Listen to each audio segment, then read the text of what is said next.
Peace, peace, peace, peace, people. For those who don't know who that was Shirley Murdoch. That song was either 1986 or 1987. I Can't Go On Without You. Now, that was real music by a real singer. And again, I'm playing older music so that people can remember our greats and also the songs that we used to do. What's up, Charlie, John, and everybody in the clouds? Thank you for coming through. If you have not yet, please like and share the video. Subscribe to my channel. My name is For Black Righteous Folks Home, or short for For Black. Thank you all for coming through. Today, I thought it was high time to really ask the question, what is going on with Africans' consumption or consuming about what we do as Black Americans, what we do, what we say, how we identify, what we think, what we want to do, what we want to focus on. They are so ever so present on social media, all up in the mix. There's so many different issues going on in Africa. I marvel how vast the issues are in Africa. And yet they don't stick on their own topic. They hardly ever touch the topics because for whatever reason, I don't know, they don't want their airing of information to be known or what. But I'm here to tell you, Africans who are in the clouds or listening, talking about us is not going to make your problems in Africa go away. You have platforms such as Afrodamus, Khazarian Empire, and plenty of others. Instead of tackling what is going on with your own situations in your own backyard, y'all are fixated, consumed, possessed by every waking moment on what is happening with Black Americans. And I'm trying to understand why all this obsession, and hopefully this live will bring an understanding to it because it is confusing. First off, I want to talk about Lady Boule did a couple of videos I want to do a response to. And she's kind of like on the level where I'm talking about. But I also have a question for Black Americans. Why are we concerned about what Africans think? There are cringeworthy situations that have happened on platforms where I've seen grown-ass men on the verge of tears, wanting to be patted on the shoulder, the forehead by an African, wanting to get validation from them. And I don't get it. You guys are giving them credence like they've done something for you, like they've been all over America doing so many different things for us. They have not done one miserable thing for us. I don't get it. So I really want us to think about what is happening with this weird obsession by Africans online, and why are Black Americans who are grown-ass men and women needing to get the pat on the back from an African. What is going on with y'all? So yeah, I want to first review Lady Boule. Fair use of all videos, by the way, and later on in the live, we're going to go over Afrodamus' last live, where he's talking about Black Americans going to Africa, going to the Gambia. Should we go there? Can we fit in their culture? All this type of stuff. Again, he has an ulterior motive. He's hoping to be able to pivot and hustle off of us. That's why he's fixated on this now about Gambia so much. But we're going to break it down. All videos that I show, YouTube is under the Fair Use Act of 107, 1969 or 79 for educational, research, and observational purposes. No hate speech at all, YouTube. This is just an observation of what I've been seeing on YouTube, and I just want to expand the conversation as to why all the obsession. Why can't they pivot to talk about what's going on the continent? There's a whole array of issues. I think what it is, my first theory, is that if they feel like if they don't talk about the bad things that's going on in Africa, somehow we can worship them and put them on a pedestal and look at them better than we look at ourselves. That's my first theory, but we'll see what's going on. What's up, Easy Axe? So let's get now to Lady Boule and what she had to say about Godfrey. And it's entitled, Why Are Black Americans Still Having Conversations About What Africans Think? And I would like to know, why don't you know who you are? Why are Black Americans confused on who they are? You are grown. You've been living in America for hundreds of years and you're still confused. Whoever's confused still, you're goofy. Whoever needs to get DNA tests to get confirmation or validation, you're goofy. What have you been doing for years upon years upon years prior to the DNA test? You just been nothing? You just been nobody. You just been worthless. All this time, it's weird. So let's get to this.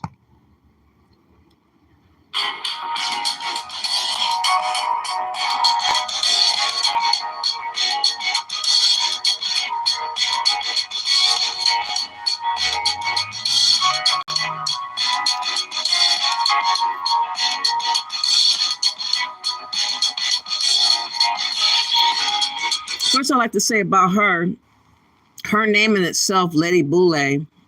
Of course, Boule are secret society. They're gatekeeping our culture and other situations that's going on in America, not for the betterment of us. So I don't particularly really like her name. I don't really know about her that much, but some things she says I agree with, and some things that she says I spit out like the bone of the wing, you know what I'm saying? So anyways, it's interesting that she leads with Lady Boule. Please like the video.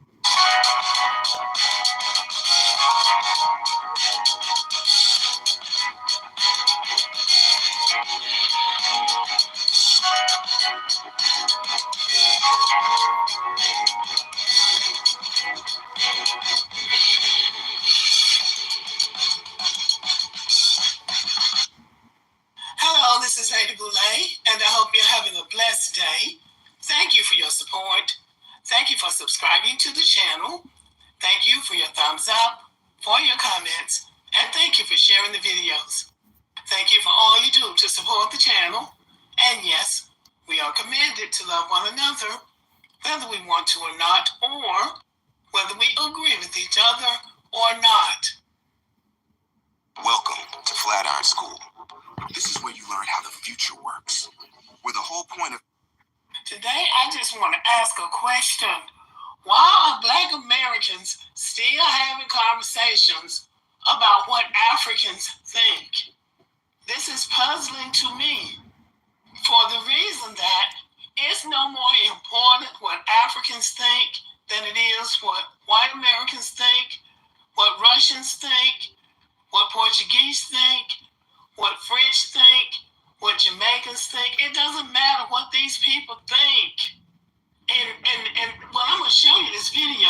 What matters is what we think about ourselves. That is all that has ever mattered. What do we think about ourselves? And unfortunately, many of us think the very, very lowest degree of the ones that they see or being advertised constantly on YouTube or TV, and the characters and movie stars or whatever. They surmise us to be just those things, not considering themselves, you know, but they look out at Black Americans as being subpar. And they want to elevate Africans so bad. I have never seen so much emphasis on wanting to put Africans on a pedestal as to the goofy Black Americans that run around talking about, we got to get to know the culture. We got to go do this. We got to do. Y'all sound ridiculous. You look ridiculous. You sound ridiculous. This is why we're not on one accord, moving like a unit, because you guys are so busy trying to get, I don't know, someone to like you, I guess. Someone to say that you're okay. Validation, that's the word. You're trying to run around getting validation from strangers, people that don't care about you like that. They have never cared about you like that. Yeah, they want to use you. Not all, but the ones that are talking at us. The ones that want us to invest, like an Akon, like a Dr. Eric Kana, like all these scam artists, are so interested in our dollars, so interested in what we can do for Africa, designating us to do stuff for Africa when we're not even there and we're not even from there. People are counting our dollars, saying how much money we got. Why can't we spend money over there with them and all this type of, why can't we travel? Why can't we do all these different expectations that people are placing on Black Americans, and it should stop. It should stop. And then I'm gonna come back and talk about it a little bit more. Some Nigerians, they do sometimes, Africans in general, some of them do think they're better than African Americans, which is bull. It's like when you're British, like eat yourself, when you have a British accent and you're Black. Peace. Now, y'all know I don't participate in the diaspora wars, but listening to comedian Godfrey talk about how Africans look down on Black Americans, I gotta say, he might be onto something, because it reminds me of a time when I got into it with a popular African comedian who had posted a video of themselves using a posh English accent to clown Black Americans for saying axe instead of as. Now, y'all know me. Of course, I chimed in to let him know that axe was actually correct and had been used for over 1,200 years, and at them using a posh British accent and touting their degree to clown Black Americans actually placated to white supremacy. Well, the African comedian had a meltdown. They deleted all my comments to make it look like they had sunned me, then blocked me. Not before letting me know that he's blacker than I am, because he's 100% Nigerian, and that no matter how many dashikis I wear or that I teach at Harvard, I need to remember that he's Nigerian, and therefore intellectually superior because he's born with academic skills. So yeah, when I listen to comedian Godfrey talk about Africans looking down on Black Americans, I do think that he has a point, because that comedian that I got into it with was Godfrey. I'm tired of the word axe. It is not axe. I axed him. I had axed him. No. Whose parents are 100% Nigerian. Godfrey, on the other hand, was 100% born in Lincoln, Nebraska, raised right here in the great old US of A. We out, y'all. I like this guy. He posts on TikTok a lot. So that was Godfrey he had the conversation with, telling him that he wasn't full African. See, what they don't really get is Black Americans ain't even trying to be no African. That's how come we say African American. We're not even saying African American, and the ones that are trying to get approval and all that, those are the ones are really in our way with this notion of wanting to be accepted, and they are twisting for the ones that are happy with themselves. They're trying to make us all look lost and confused if we don't upgrade and change ourselves somehow to appease Africans. We'll get into that, because there's a portion of Afrodama's video where a Black American came on, and he sounded so pitiful. That's why I got to save it for later, because I need to work up to that. But he sounded so pitiful and broken. He sounded like he was on the verge of tears. A grown-ass man that had to be almost 40 years old, if not already 40 years old, running around begging to be received and accepted as an African. I was like, what? Anyways, most of us, especially my age and higher, have never really took onto the term African American. I think the millennials and the younger ones who did not hear a Black American first call themselves African American.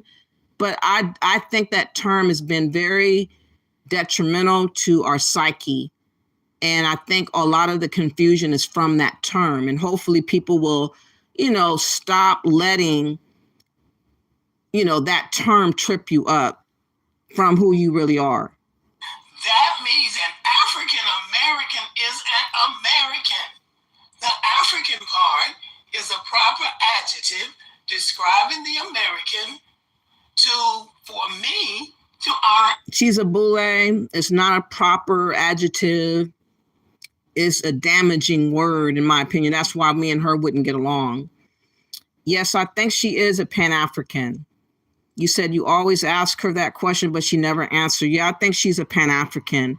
I wouldn't get along with her because she's on some bullshit. Let's go. Our ancestors who were African. So we're not even trying to be 100% African. And for somebody who ran from their country to come to the United States to have this conversation is just laughable. It really is. But somewhere along the way, Godfrey, who this guy said told him he wasn't really African, which again, we're not trying to be, Godfrey has gotten checked somewhere along the way. You stay in America long enough, you get out of New York, you get out of these coastal cities and start dealing with real Black Americans, you're going to get checked.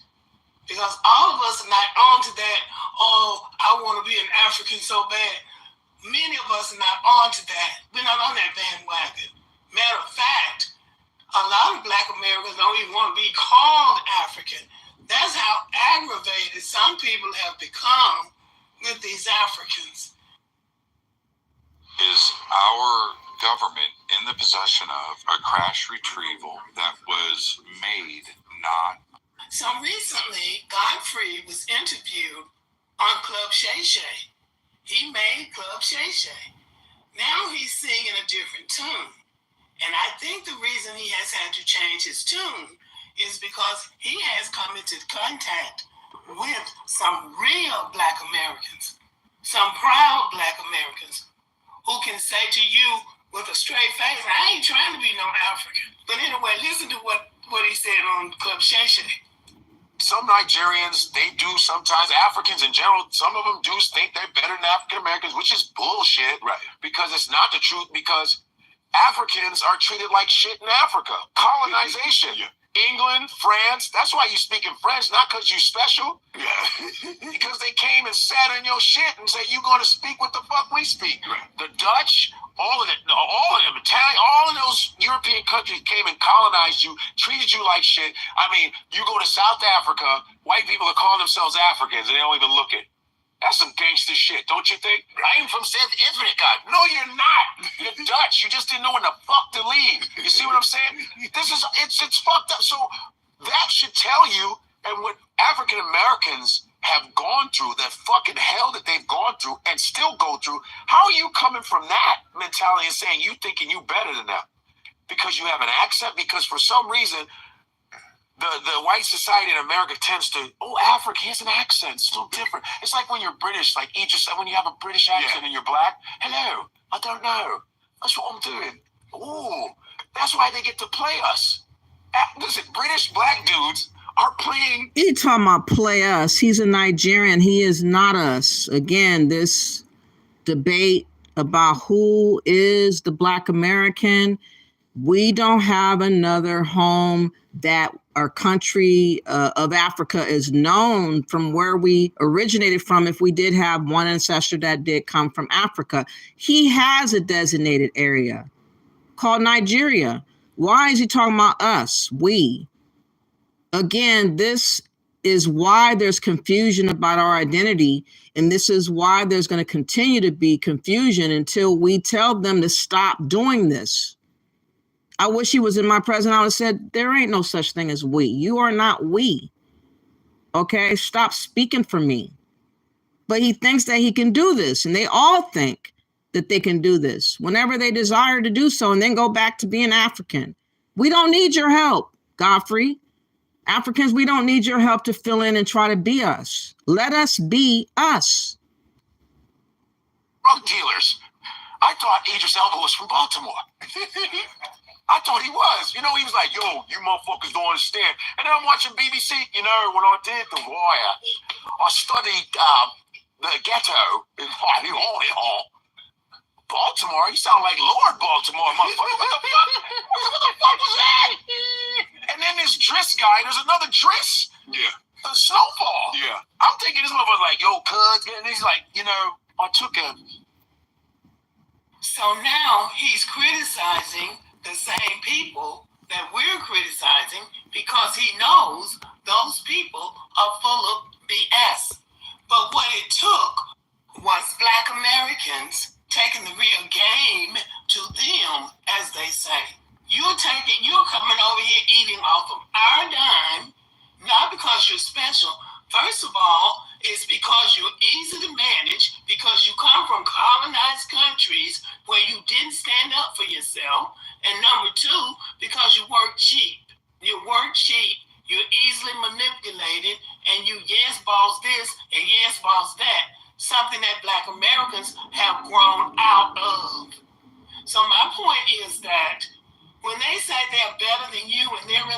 America, that person needs to be automatically crossed out because that person is full of SHIT.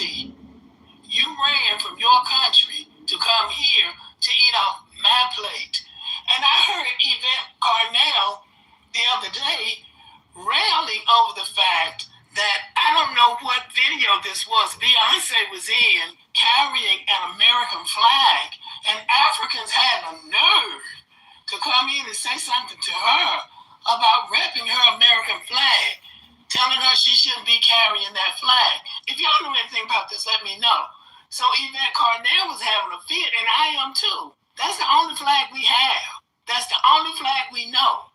We don't approve of it necessarily, but that's the flag that our ancestors fought under.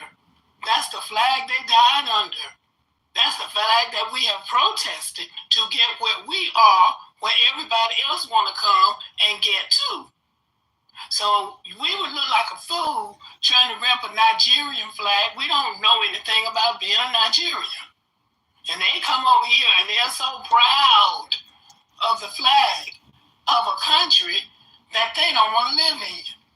So I'm just saying that Black Americans need to stop paying attention to what these people say. If we're going to listen to any Africans at all, it should be the ones that are in Africa standing up with some kind of courage against the colonizers who never left. They never left Africa. And I still say about those young men in what I think they call it the Sahel or whatever, in Niger, Mali, and Burkina Faso, where they're trying to fight against the French for their resources. They have rich resources. And then the one in Burkina Faso, who is probably the most outspoken, they've had 4 or 5 assassination attempts on him by Black people. And these are the ones who end up over here talking crap to us. These people are not worth anybody's time. They're not worth the energy that you would take to be concerned to even say. But we are concerned. Well, many of y'all are concerned. You know, the next video I want to do a response of her is this notion of us being so lost. Of course, it's always the conversation. Oh, y'all so lost. Oh, y'all don't have culture. Oh, you don't know your history. Oh, you don't know your people. All these different things that are festering in conversations that people don't shut down when they happen. And they just let this bullshit ride out. And I don't get it. Okay, this other video, she says, young Black Americans know who they are because everybody's, of course, saying we don't know who we are. Dumb birds claim you can't know who you are unless you take a DNA test until they say you come from this landmass in Africa somewhere. That's the only way you can have some bit of pride about yourself if you go do that first. It's outrageous. It is so outrageous to me that we have allowed that stupidity to creep into our mind and just be like a cancer to us. But there are actual Black Americans running around swearing about the DNA test. Like that really is something. It is so sad and pathetic. Let me fast forward this. I don't want to do this commercial no more. It was too long. Lord have mercy. No, we're not doing that. Thank you for subscribing to the channel. Thank you for your thumbs up, for your comments. Oh, Lord, please. No more. They have that challenge. And because for some reason, people always want to come at Black Americans, especially these so-called people in the diaspora, talking to Black Americans about not knowing who you are, not knowing where you're from. Now, they got that from certain Black Americans who run up to these Africans in particular, talking about, I don't know who I am. I don't know my name. They took my name. They took my culture. They took my tribe. Something that Africans... And just how ridiculous and retarded she sounded, that's how y'all look and sound when y'all say those things. That's exactly how y'all look and sound to me when y'all say y'all lost. I mean, especially if you're like 40, 50, 60 years old, I'm confused. What have you been doing all this time? What have y'all been doing all this time to where you don't know who you are in America? Repeat what they said. You don't know where you came from. I know where I came from. And they use that to score points against Black Americans, the ones who do it. And sometimes Black Americans are left with their eyes bucked open. Like, what? They're saying, well, I know where I came from. Now, these can be people whose families left Nigeria or Ghana or Kenya 30, 40 years ago. But they're sitting up here talking about, I know where I came from. And Black Americans are feeling, well, I really don't know where I came from. Yeah, you really do. You know where you came from. I know where I came from. I didn't come from Africa. I know I'm not going to Africa looking for an identity or a tribe or a village. My home is in Alabama, Southern born and Southern bred. So some of our young people are getting the message. Do not let people come to you with that. And you don't take that to them. Because when you do, you're just giving them a stick to crack your head. And they'll be making whole videos about that because they get more clicks and views and make more money. Do you guys know how much money African content creators are making off of just putting African American or Black American in their title? They're making a lot of money. But these same people that talk about us day in and day out, what's going on in America, what's going on with our culture, what's going on in our families, what's going on with the brokenness, what's going on with this news clip, with this celebrity, with this gossip. They make so much money.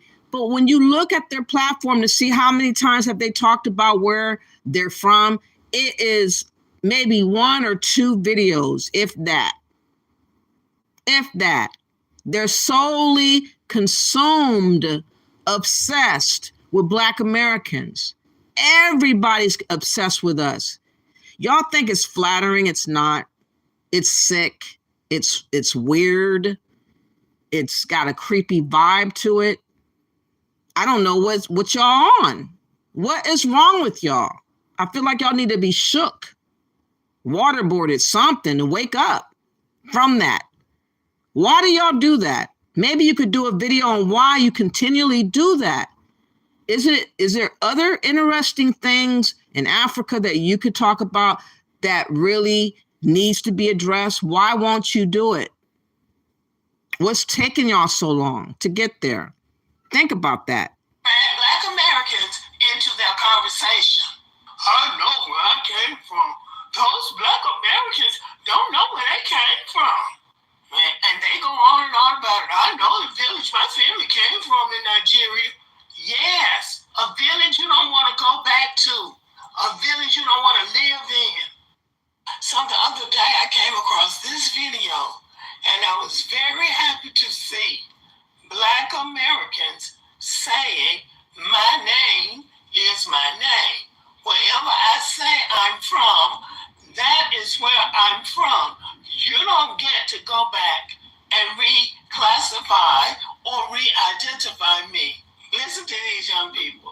As an African-American person, I'm tired of having the conversation about us not knowing where we come from. Tag me in, coach. I'm about to end this right now. Now, this shit ain't to offend nobody. This is straight facts. Won't be no traffic if you just stay in your lane. Baby, I'm from Texas. My mama from Texas. Her mama from Texas. Her mama from Texas. Her mama's mama is from Texas. Sure the fuck is from Texas, because Texas became formally known as a state on December 29th, 1845. Same Texas that was formerly a part of Mexico, but was an independent country since 1836, but it took 10 years to become a part of the United States due to the political division over slavery, which means that your black ass family was already there. But when did Nigeria become Nigeria? Nigeria became a country on October 1st, 1960. 1960, and people are getting DNA tests and swearing they come from Nigeria, and Nigeria was not even a country.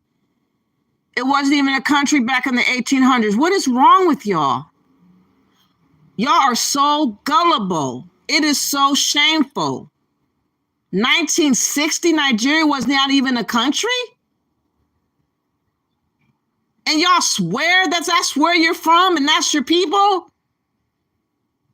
My God. I was born in 1949. My dad is from Alabama. And on December 14th, 1819, Alabama became Alabama. But Kenya became a country on December 12th, 1963. My mom was born in 1962. And then some people from Louisiana a little bit further down the line. Look, man. And that's where they from. They from Louisiana. Because on April 30th, 1812, Louisiana became Louisiana. Louisiana became the 18th state. But see, when they ask me where I'm from the land of Indians, Indiana. The Kikiyanga in the Miami, Indiana, the 19th state, the home of the Babyface and the After Seven. When you ask us where we are from Indiana. So when somebody asks you where you from and you say Haiti, and Haiti is a complete answer because Haiti became Haiti in 1804. Recognize when somebody say they from Georgia because Georgia became Georgia in 1788. So you might be from Johannesburg or Cape Town, South Africa. South Africa that became South Africa in 1961. Make sure you put some respect on it when somebody tell you they from Atlanta. Because Atlanta was Atlanta in 1837, ho. First name Marthasville in honor of the then governor's daughter. Nicknamed Terminus for its rail location. And then changed soon after to Atlanta. The feminine... See, we need this spirit like this. These people speaking like that. Not confused. Not stuttering. Not lost. Facts. Plain. Clear. Y'all need to get on with understanding that we are in a war and we're losing right now. We're looking goofy out here. We're looking scatterbrain out here.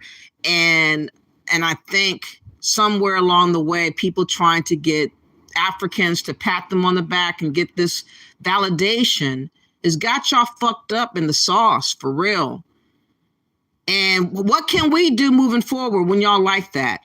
What can we mobilize around when y'all confused like that?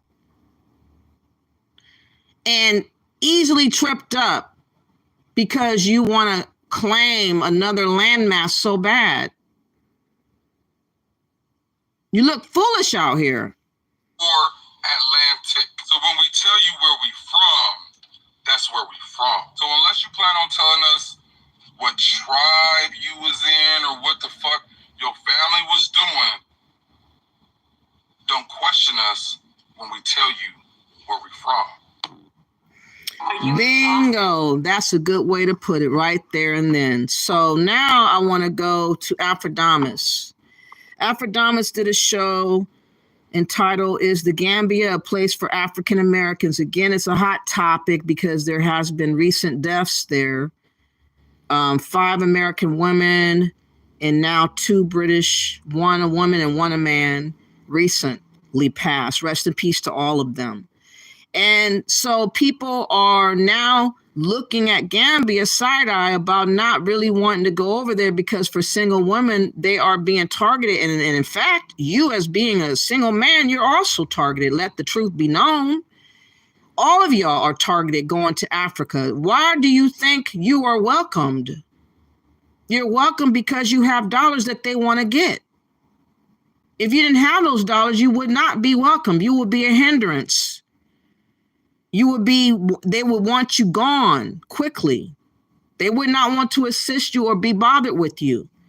But yeah, y'all tell yourselves because you got money and they're smiling at you, somehow they like you. Somehow they care. No, they want what's in your pocket. And we have to say the things that's the truth instead of just speaking on stuff that's silly. Oh, they like me. They're so nice. They're the smiling coast. Oh, yes, the people love us. They accept us. Y'all look crazy out here.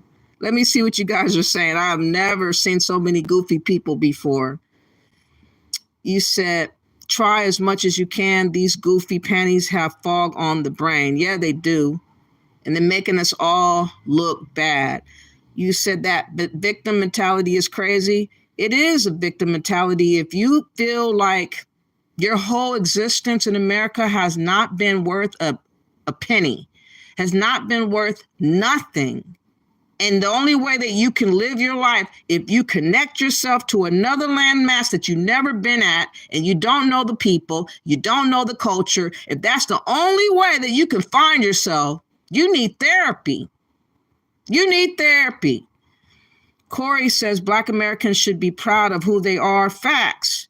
They are responsible for about 80% of the American culture, and us white folks follow their lead. I wish we could all just get along. Thank you so much for that, Corey. We need more white Americans like you speaking up to wake up the Black Americans, because they have not heard apparently kind words before. And I think if they would hear it more from you and white folks, to let them know it's okay to feel proud. I don't know why they need to be told, go ahead, feel prideful about all the accomplishments of your people. It's okay. It's okay to claim what they've done. It's okay to say what they've done, was to lean on that for strength. Thank you for that, though. I'm sorry if I mispronounced your name. Adenasia. You said, I know my ancestors for hundreds of years were on the north coast of South America. Okay, South America. I heard it's kind of bad over there. Well, it's bad everywhere right now, actually, truth be told. What's up, Lynn? You said they are consumed with us. Some of them are Nigerian with accent talking about Black Americans. Yeah, the Nigerians got it bad. I've never in my life, everywhere you go, you're hearing Kandala, every platform he can find. He wants to run and talk about Black American, and it's so sad. It's like all the things, hunger is going on in Nigeria. The inflation of the Naira is going on in Nigeria. All the kidnappings are going on. All the bandits and all these different things are happening. Ransoms all over the place. Fulani herdsmen everywhere. Childbirth, children having kids, being married as kids, the FGM and all these other things, mutilation of women parts, girl parts. And they got time to be talking about Black Americans every single day. Every day. Every chance he get, he can't wait. And he got so much vigor and energy for hours to talk about us. Okay, you said we are depressed. Some of them are. Some of them are. I was raised in a children's home in foster care. I should be one of those lost people, but I am not. I've always known who I was as a child. And I don't understand that people that have been raised with their parents, what is wrong with y'all? What excuse do you have to be so lost? What happened to you?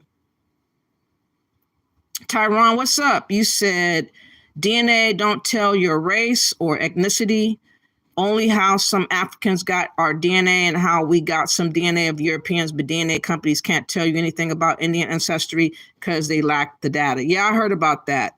What's up, DJT? Thank you for coming through. It's okay. I'm glad you're here now. Thank you for coming through. Yeah, they can't tell you who you are on the DNA test, but people are swearing as if it is the Bible, it is the gospel, and it's really, really sad. They get upset about the test if you don't act like you're excited as they are when they explain it and they talk about it. I just be looking at them like, okay. Let me see. Lynn says, I can trace my ancestry back to the 1600s and 1700s on some branches. All of my ancestors were born in the USA or formerly 13 colonies. And that is a prideful thing to know. 1600s, in some of those places that are calling themselves different countries now did not exist in 1600. And we should be proud of what that's about. I'm glad you know. I'm glad you were able to look back and tell. Okay. Yeah,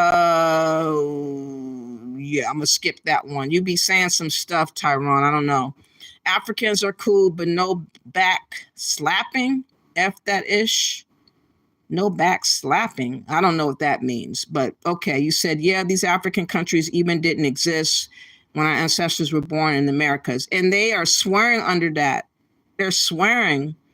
They claim or revise Indian tribes to be Africans or mixed with Africans, or they say those tribes went extinct from disease when the niggas still there are maroons or reclassified as Negroes. We know we're the only people. That's the thing about us. We did not have one identity and it stayed. It always changed. And people think that this go around, they're going to be able to change us again. And that's why you hear the whispers and the murmurings and the anger behind us identifying ourselves. I have not seen so many people get so upset than to hear the term of FBA or ADOS. Then out of the woodworks, people coming all over the globe attacking us for naming ourselves. And I don't agree with the leaders of those particular names. That's why I'm not rocking those names. But still, we have a right to self-identify. But everybody is always so consumed with what we say we are, without them just moving on with their life and do what they're supposed to do for their own people. They're consumed. They cannot move forward without bothering us. You said they're not proud of where they are from because they are fleeing where they are from, dropping whatever culture they had. Exactly. Real easy like. How you doing? Steph said, thank you for visiting and coming through. I really appreciate you.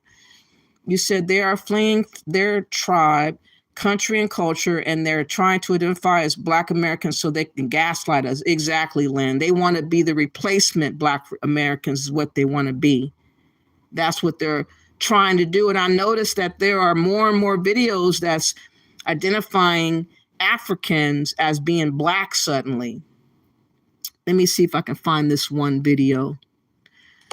Now they're identifying themselves as Black. It's just really weird to me how that worked when before they never did.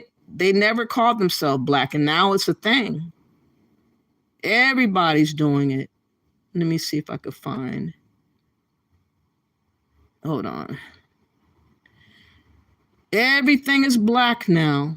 We all Black. We're all the same. I'm just like you. We're no different. It's crazy. Where'd it go? Yeah, it might not be on this phone. Thank you all for coming through. Please like and share the video, by the way. Please subscribe to this channel. Where'd it go?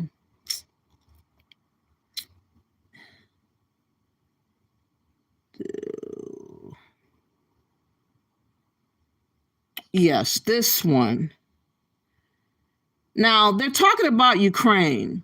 Ukraine, when the war happened, how the Africans were stopped at the, what do you call it? The train tracks. They weren't allowed to enter on to travel to get away from Ukraine when the war had started with Russia. And so now they want to say, instead of Africans, because they were all African, there weren't Americans in Ukraine, but they want to say that this is why you don't want to be Black in Ukraine. But those people at that time were African, so there's no need to even say that they were Black. But that's what they're doing. They're working their magic to try to make us all a block of Black.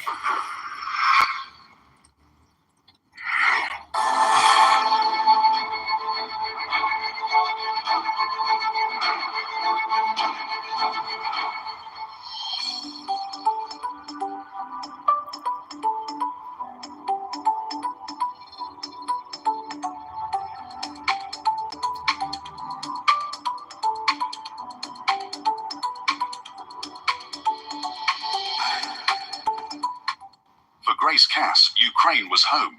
Sure, it could be unwelcoming for a Black woman, and she would never get used to its bitterly... Again, they were all Africans. Why is Black journals calling the people now that are from Africa Black?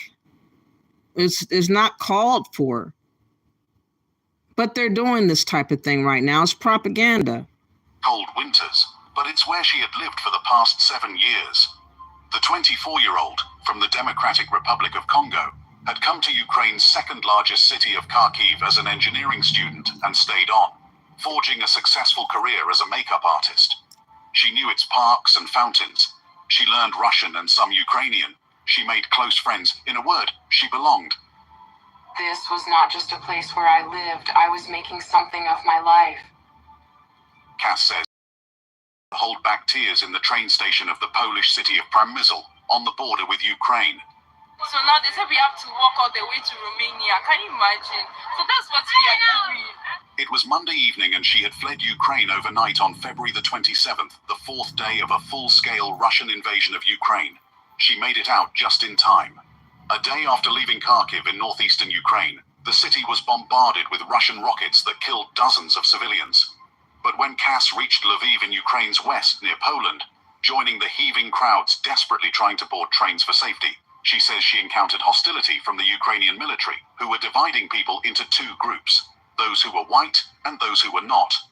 They said they had a protocol for the entry to the border, and the protocol was 10 number of the Ukrainian locals to one number of foreigners to gain entrance to the Polish border. But of course they're going to save their own people first. Duh. Self-preservation, that's what we're supposed to think on. And somehow Black Americans don't get that. And we need to understand that every other group of people that want to survive is going to self-preservate themselves.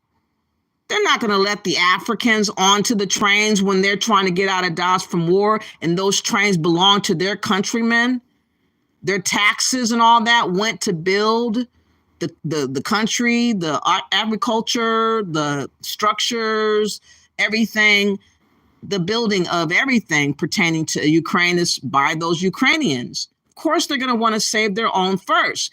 But we're supposed to feel some kind of way because they weren't allowed to get on with the Ukrainians when the war happened. It's not your land. You're not from there. You're visiting there. You're a guest there.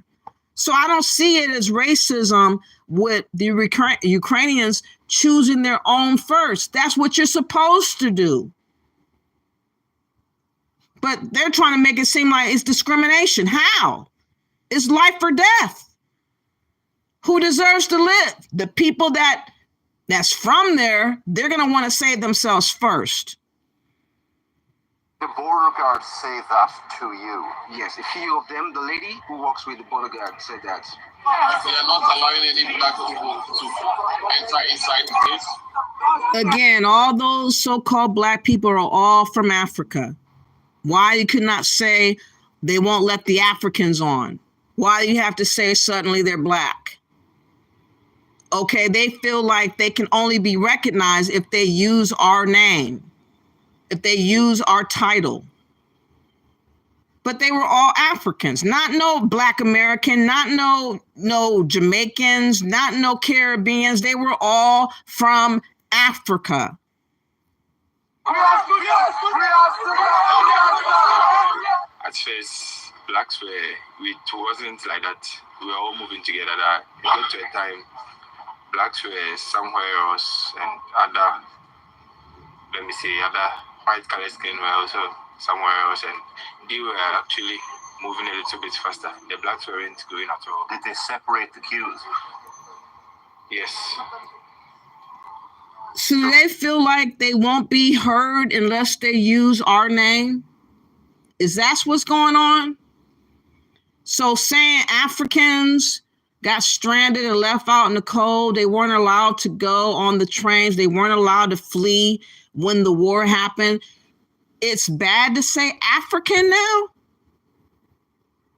He's an African. What's wrong with saying African? He's from Africa. Now you got to say Black. Black people were in one queue and white people were in another queue. And when it was time to get on this bus, the Ukrainians said, just Ukrainians, literally as a Black person. I even lied that I was pregnant. They didn't care. I was begging. The official literally looked me in my eye and said in his language, only Ukrainians, that's all. That if you are black, you should walk. And that was an additional 8 hours from where we were. By car, it was like 30 minutes. So we had to walk additional 8 hours. The problem isn't at the Polish border. It is at the Ukrainian border. And the Ukrainians are only prioritizing their citizens. They don't care. They will push you. They will beat you. If you can make it, you make it. If you don't, you don't. We entered the train last, Cass says, describing how she and other African women were forced to wait outside as snow was falling, while white women and children were allowed to board before them. She believes her gender is the only reason she was spared being beaten. Groups of Nepalese, Indian and Somalian men described to Time, a major media outlet, how they were kicked and beaten with batons by Ukrainian guards who later begrudgingly allowed them to cross over on foot. Later, when Cass's train stopped for 17 hours at the Polish border, this is what she says happened. At the Polish border, Ukrainian train guards gave out bread and sausages to passengers, but they passed us, myself, and all the fellow Africans there. And by the time it was our turn, they just threw us the ends of stale bread. After spending more than a third of her life in Ukraine, Cass felt let down. It was a traumatic experience. This is merely a spill of what it feels like to be black in Ukraine. Again, I don't think that is racism to self-persevate. I'm sorry. They went to another country. They went to school over there. They took a chance going over there. In case of war, wherever you go, if you're not from there, you cannot expect to be treated like the common people of that country first. You cannot. That does not make sense to do. I don't think that's racist to self-persevate. And unfortunately, it took war to wake up this conversation. But again, you're going to save your own first, and you should. As you should. If you're in Africa and something happens and breaks off in Africa, you would hope to save your own first instead of worrying about the foreigners that are over there. But I'm sure for some of y'all that's over there that worship white people so bad, y'all gonna have a hard time figuring out who you should care about first. And I think Black Americans have a hard time now thinking about self-preservation. That's why we're having an issue with our identity. Because y'all don't know how to self-persevate. You don't know how to survive. You've never been through nothing to understand survival. And you're playing around with your identity like it's a joke, a game, and it's not. And other people are using your stupidity against you. And hopefully this will wake you up. Let me see what you guys are saying. I'm not going to read any more, Tyron, of you speaking about the Indian tribes. I've asked you to stay on topic. So I'm going to start skipping you if I see that you're talking solely about Indian talk. I'm not going to go through that no more. All right. All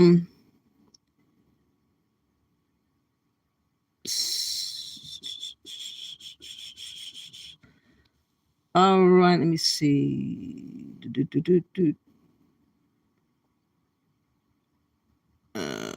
Where was I? Mike TV talks a lot about Africans in the state of Africa. Yeah, I've noticed he has been on a tear, hasn't he? Okay. Corey Johnson, do you think Black folks need a white savior? We need something. I mean, because the relying on Black people to get their mind right in a nick of time is asking for a miracle. And I don't think, unfortunately, most of us just want to stay lost, unfortunately. Wake up, America. Chief Kukomo says, thank you for that. Wake up. We do need a wake-up call. I done lost my spot. Let me go backwards. How you doing, ADOS, Invented Country, Rock and Roll, and Hip Hop? You said, what if people know how to survive? Survive it, American Blacks. I think there's some that know how to survive, but again, they're not talking, which is a big issue for us. Those Africans had no business in Ukraine or Russia. Their leaders and scholars shouldn't preserve their culture and countries in Africa. Tyron says, how you doing? Didn't have to be here running wild. In a white Western culture, black has a different meaning to niggas in Africa or America dealing with reading comprehension. It's all been different. It's been our ethnicity. Black has been our ethnicity for hundreds of years. And everybody knows that when you talk about black, you're referring mostly to black Americans. So I don't know why suddenly this desire to wrestle us away from the blackness and share it with anyone is going on, but that's what's happening now. Lynn M says, I noticed they all use black for social capital. They use the word black to benefit them and to dump their trash as well. Exactly. Yeah, everything. Black means dead in law, and that Boston Marathon bomber, whatever his name, was called a black man in his homeland in Russia. Okay, Tyron says. The Africans wanted the resources but didn't want to help them fight. Kick them out. Again, they want stuff for free. They want to go to school. They want to live somewhere better. They want to learn the culture. They want all these things, and they want to be treated as if they've been there all along too. I don't think it's racist to pick your own people first. That's the way life goes. That's the way it should go. You should save your own. Like if you have a burning house, you're going to want to get your kids, your husband, your dog, your cat, your stuff that you love. You're not going to worry about the next door neighbor or the person who live outside in the back first. You're going to think about your own. And then if you get everybody out and you have time to consider other people, then you consider other people. But you think about your own first. But we, as Black Americans, have been told not to think about ourselves at all. And it's been working for a very long time. And it's really sad. Yeah, you should take care of your own first. You can have Black loyalists sent to Africa with, I'm not going to read that. Let me go. Len, there's only one race, and that is the human race. There is no Black race. Len says, everybody knows that the Black Americans get more respect than Africans around the world. The respect comes from Black Americans' accomplishments. Yeah. And now Africans are using our history and our leaders and everything, claiming it as their own because they don't have their own so-called leaders or heroes that they can tout, I guess. Apparently, because they're not talking about them. Tyron says Black history icons put in front of us should all be questioned because who are they who sent them and what was their agenda? Because half the Black population weren't slaves during the slavery. Yeah, everybody, especially the Boule, especially Pan-Africans, especially Marcus Garvey, anyone along the lines of that, you should question. You said, I think a Black American female basketball player was caught up in Ukraine. I think that was Russia. Wasn't she caught up in Russia? What's her name? I can't remember her name. But I think it was Russia, Bobo. Lynn M says, also 2 pet dogs. DNA came back as 25% Native American? I'm sure. You said, Tyron says, Pan-Africans like YK, Dutt, Truth, Rob Bourne, Jabari, etc. are special needs upholding back to Africa agents over their own blood and other eyewitness debunking these Black icons. Yeah, I see them always over there trying to talk about Africa. What's so interesting, they rarely have Africans on their platform. They rarely have an African on there and they swear that they're African. It's comical. Also, a pet lizard did a DNA and it came back 60% African. Oh my God, I know that stuff ain't real.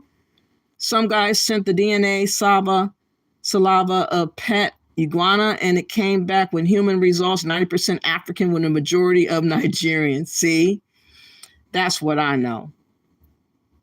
And Monica says and exactly, it's natural to save your own. It's not racist to save your own. That's self-preservation. And Africans thinking that we're supposed to feel some kind of way when it's life or death. Come on. Yes, that's what you said, was Brittany Reimer caught up in Russia? Yeah, it was Russia, not Ukraine. So now we're going to transition to Aphrodite, who again has an agenda, talking about Gambia all the time. He really feels like he can somehow razzle dazzle us and get us caught up in his lair. So he's constantly seeing how he can pull onto us and talk about Gambia. Now the question is Gambia a place for African Americans? Why do you care, Aphrodite? Why is that any of your concern, Aphrodite? Why are you consumed, Aphrodite? It's ridiculous. So let's listen to a little bit of this.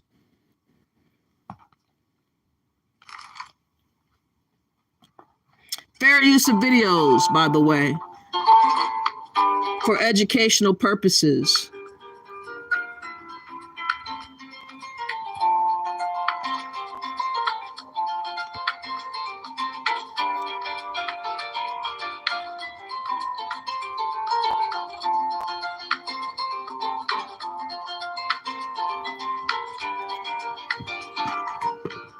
Give me a break. Give me a break. Societies you're going Hold on. and assess it, practice.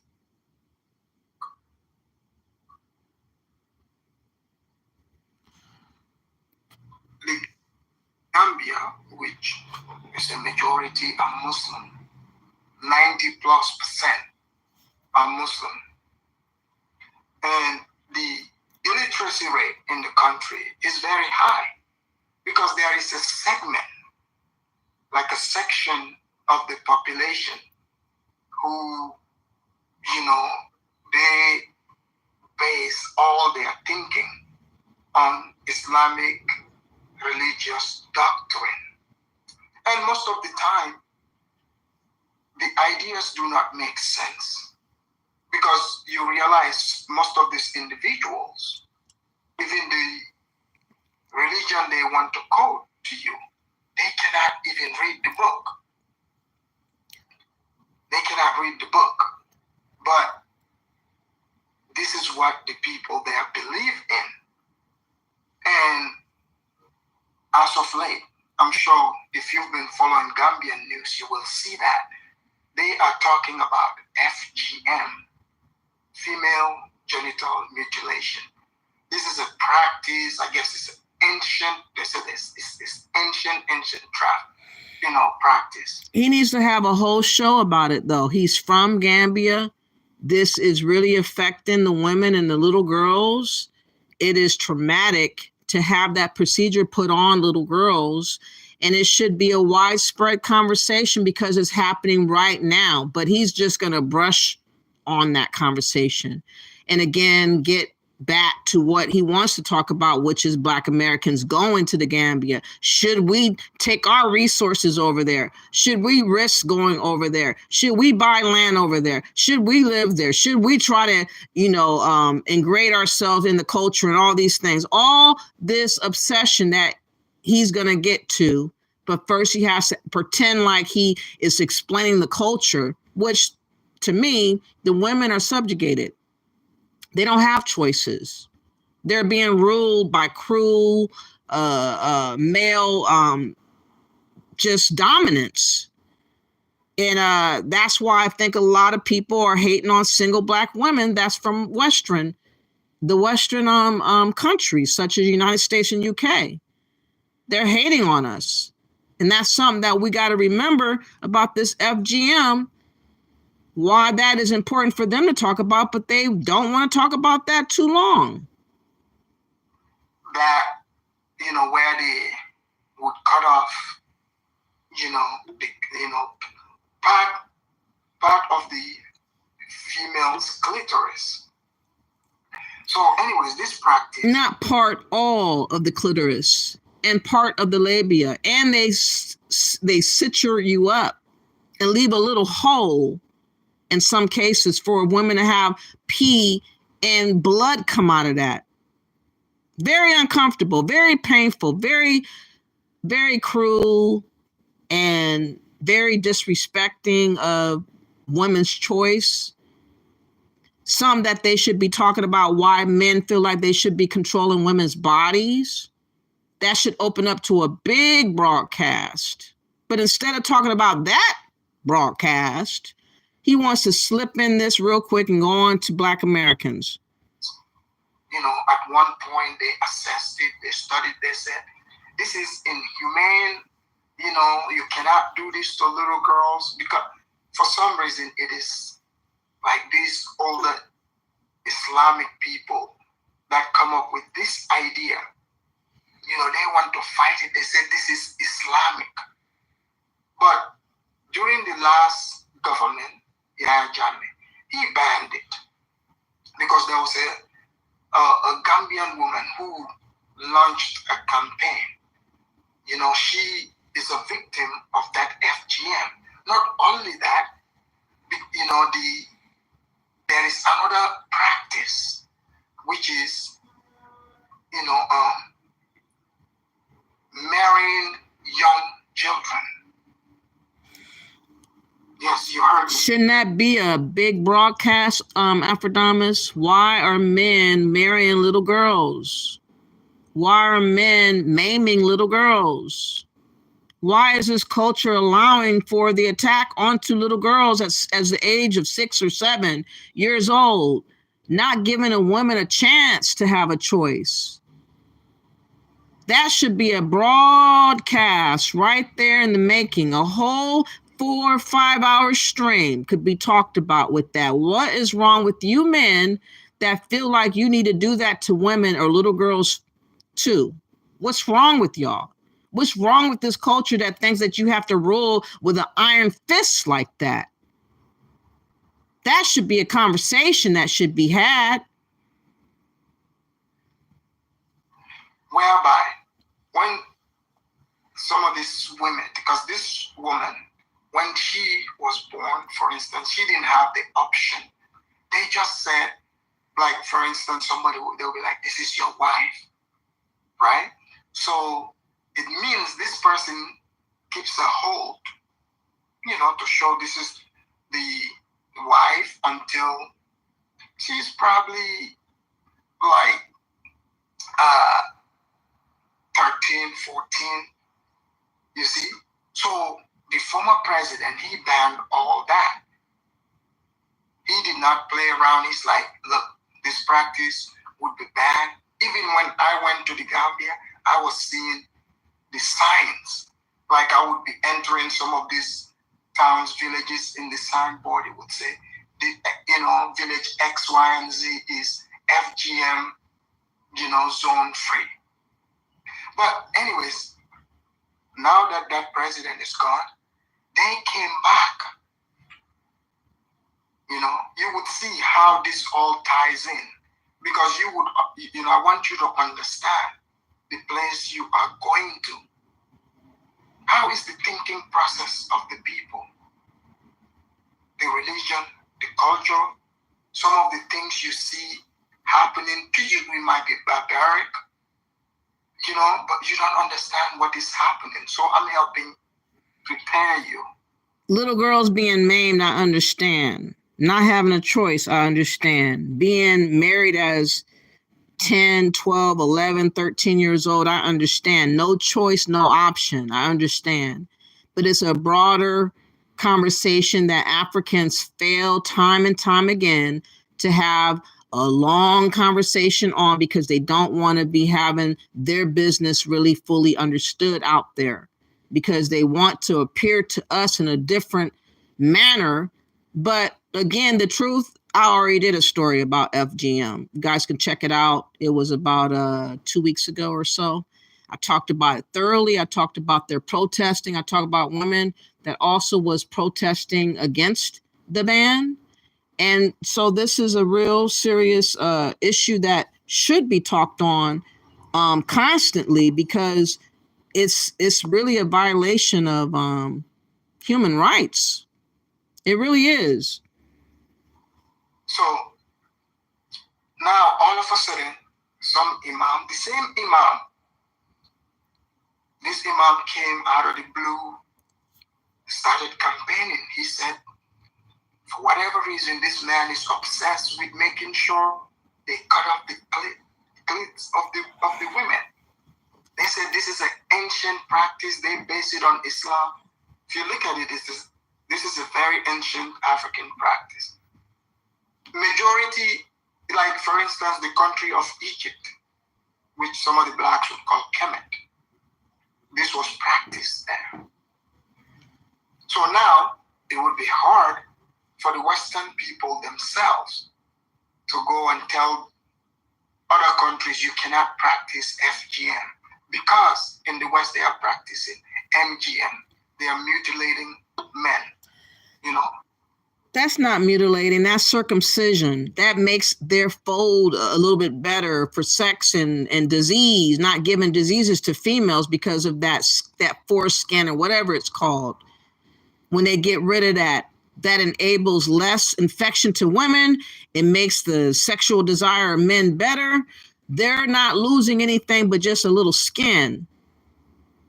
But what they do is take away the possibility for little girls or women to enjoy sex. And they make sure that they are not indulging in sex by doing their practices. It's very uncomfortable. It causes all kinds of infections, difficulty with their periods, difficulty with intercourse later, difficulty having kids. All kinds of problems result behind what they do to little girls. It's way different than what he's trying to make it seem like. Chemically castrating them and promoting it, right? So I'm not doing the comparison. I'm just explaining to you that is watching me to know what is going on. So this imam came out, they reversed it. Let me show you the Gambian parliament. They voted to now practice this and bring back for you to be able to marry a 13-year-old. So can you really, like those white people that some of you like to point at, maybe they're just going there to fit into a cultural practice. And yes, I get it. Some of you will be like, man, this is disgusting. I can't believe it. That's why I'm telling you, you know, it's a practice that, you know, like they reversed it. You know, you would think maybe in the Gambian parliament, if you look at the condition of the country, they would want to prosper. No, let me show you the parliament, what they would rather talk about. Okay, here we go.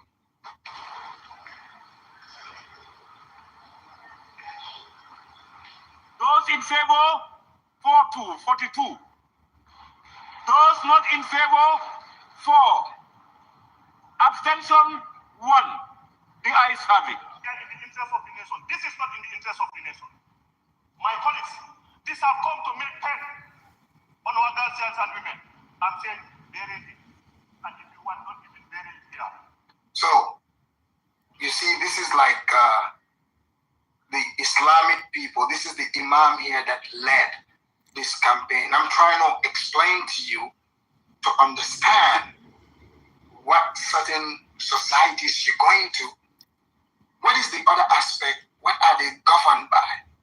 Because this imam gathered his people, his cloud, you know, under the last regime. And the irony of it, they call the Gambian the smiling coast. Who's smiling? It's not the people. It's not the little girls. It's not the women. They're not smiling. But again, he started off with this conversation. He should have kept it on, this conversation, but he just wanted to hurry through so that he can get to the main part, which of course is talking about Black Americans and should we still go over there to the Gambia despite the cultural differences. And again, it is dangerous for single women and single men. people are being targeted over there. But again, he doesn't want to dissuade us from wanting to still visit because there's a chance that he can get money off of that. So he wants to try to spin it in a good light, but he's trying to say the bad parts because it's already known that this is going on in the Gambia. I talked about it. So he's just trying to brush up on it and say, oh yeah, these things are happening in the culture and stuff like that.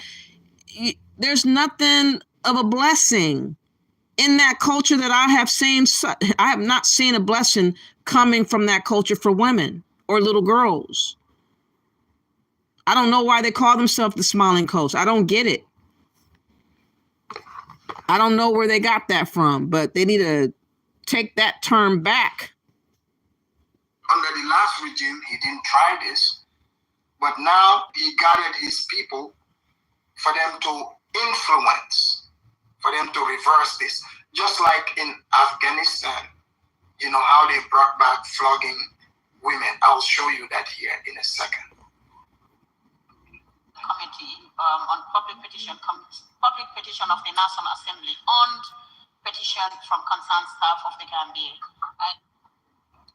Honorable members, I think the only time the current ban of female circumcision is a direct violation of citizens' right to practice their culture, religious, and guaranteed by the 1997 Constitution. Honorable Speaker, given the Gambia predominantly Muslim population and the law is inconsistent with the aspiration of the majority of the people, should be reconsidered.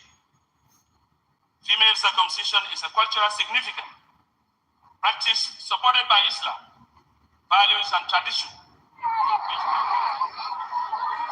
So you hear that.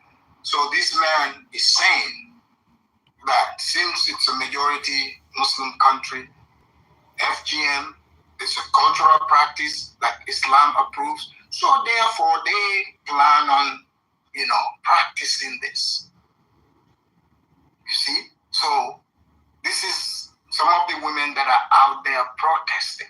So maybe some of you would be out there doing your blackity black stuff and you're seeing your fellow blacks out there with the signs. This is what they are. I know Black Americans going to join in the festivities of that because they're not having it done to them. So that wouldn't make sense for them to be joining in a fight that does not apply to them. Again, hopefully Black Americans start understanding that no one's fighting for our situation anymore. Everybody's using our previous fight for their benefit, not ours. None of us are benefiting from other people fighting for their own rights. So it doesn't make sense for us to be fighting for other people's rights and not our own. Doesn't make sense. But yeah, he wants to throw that in. Oh, the blackity black, again, trying to connect us to be like we're one and the same. No, we're not. We're not the same. We don't have the same culture. We don't have the same traditions. We don't have FGM. Thank the Lord. We don't have a childhood marriage. Thank the Lord. We don't get flogged by men or covered all up from head to toe. Thank the Lord. We have a choice. Praise God. And we should appreciate that as Americans, more so than ever. Instead of letting other cultures dominate your mind and thinking that their culture is better than yours. Keep it moving, okay? Keep it moving and then later come back to the affidavits report or email me for me to break it down to you about what is happening. Do not, again, listen to me. I get it. Some of you think you're revolutionaries. Do not participate in this stuff. Keep it moving. Do not join them. Whether you are on the side or against, just keep it to yourself and keep it moving. I'm helping you here. Because you don't have a voice over there. You can't speak out over there.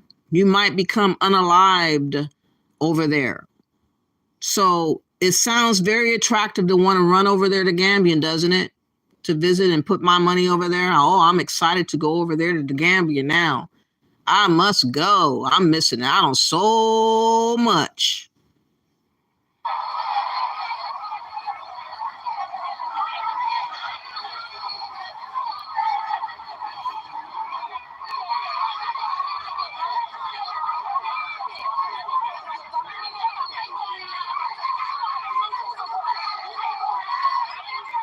So as usual, you know, the whites, those of you that are watching, I get it, yeah. It's in the blacks' DNA. They do protests about everything, yes. And rightfully so. They're out here, you know, protesting. This is the African version. They got their signs, and yeah. So let me keep showing you.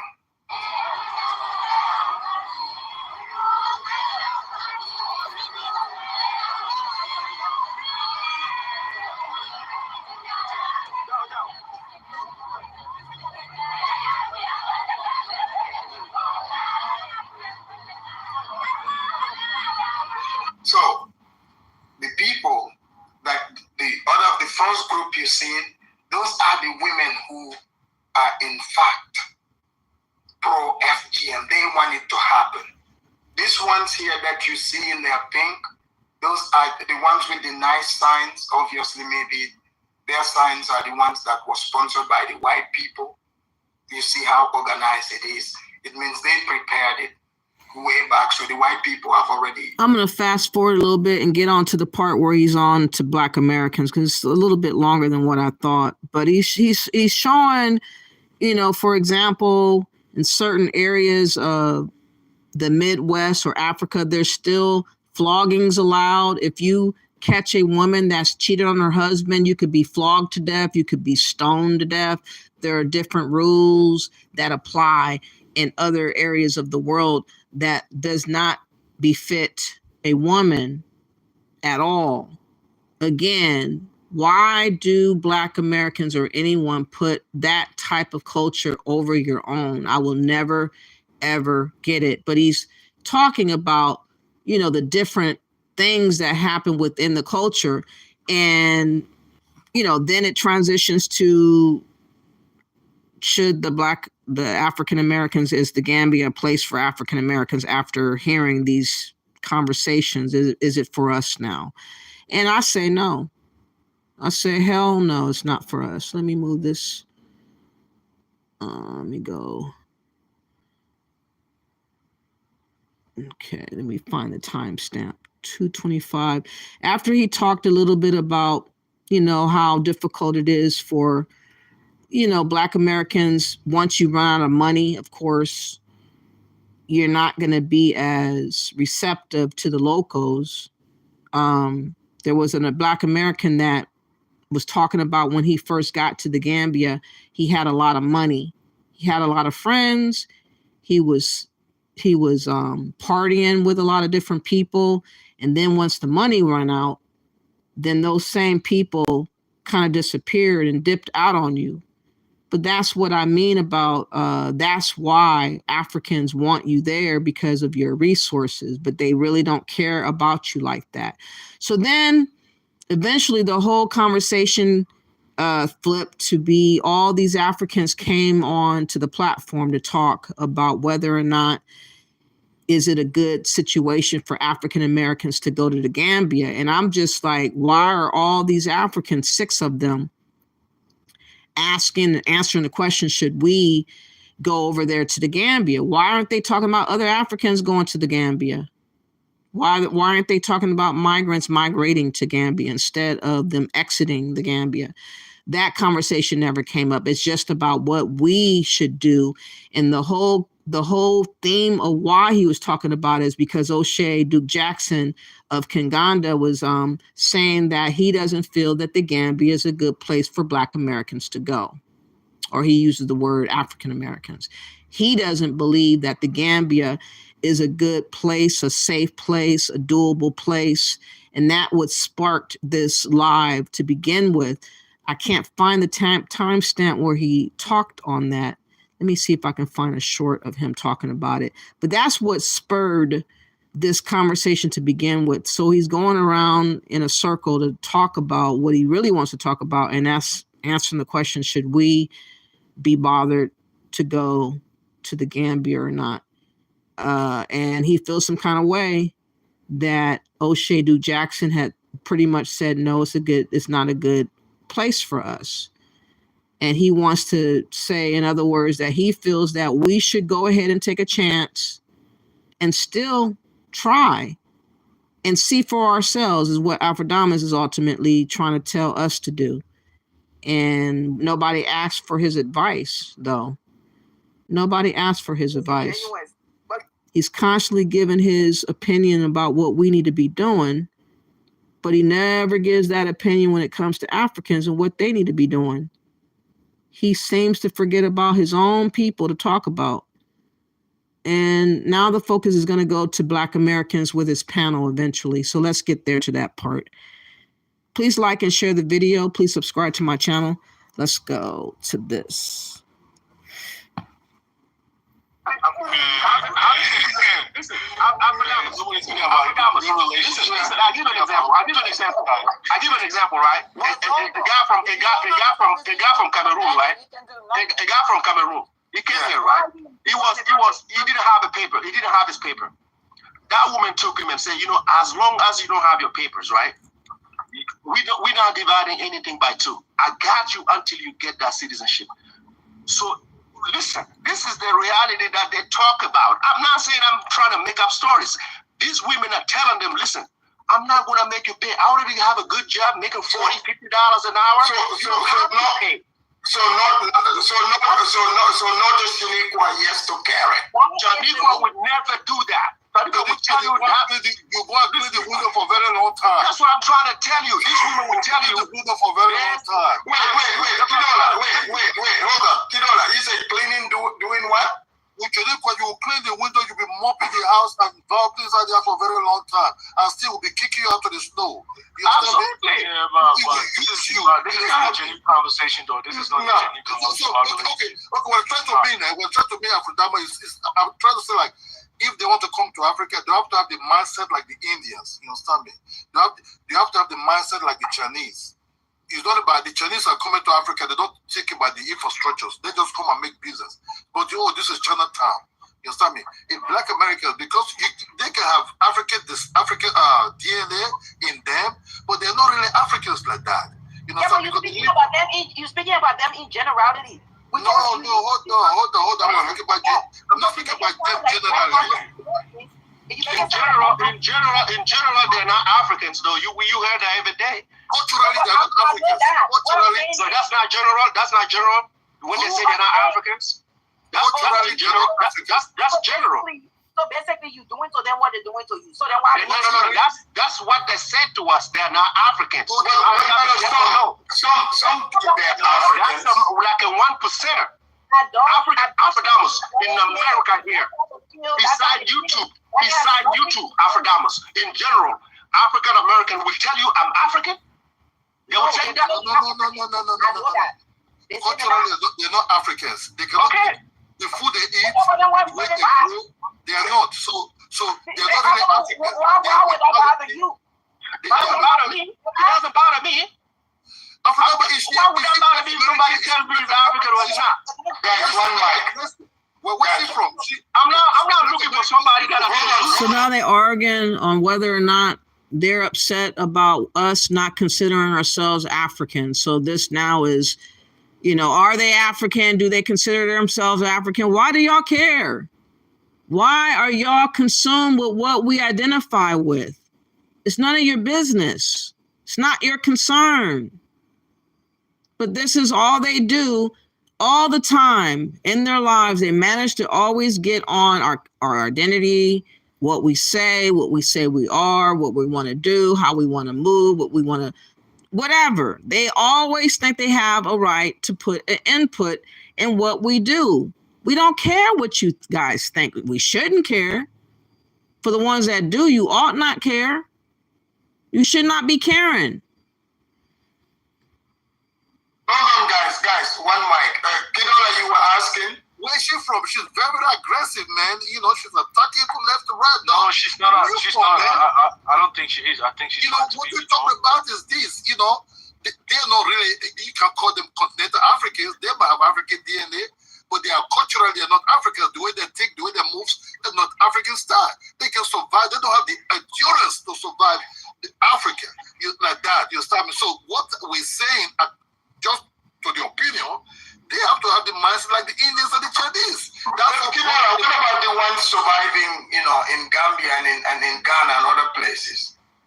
Okay, yeah, good for them.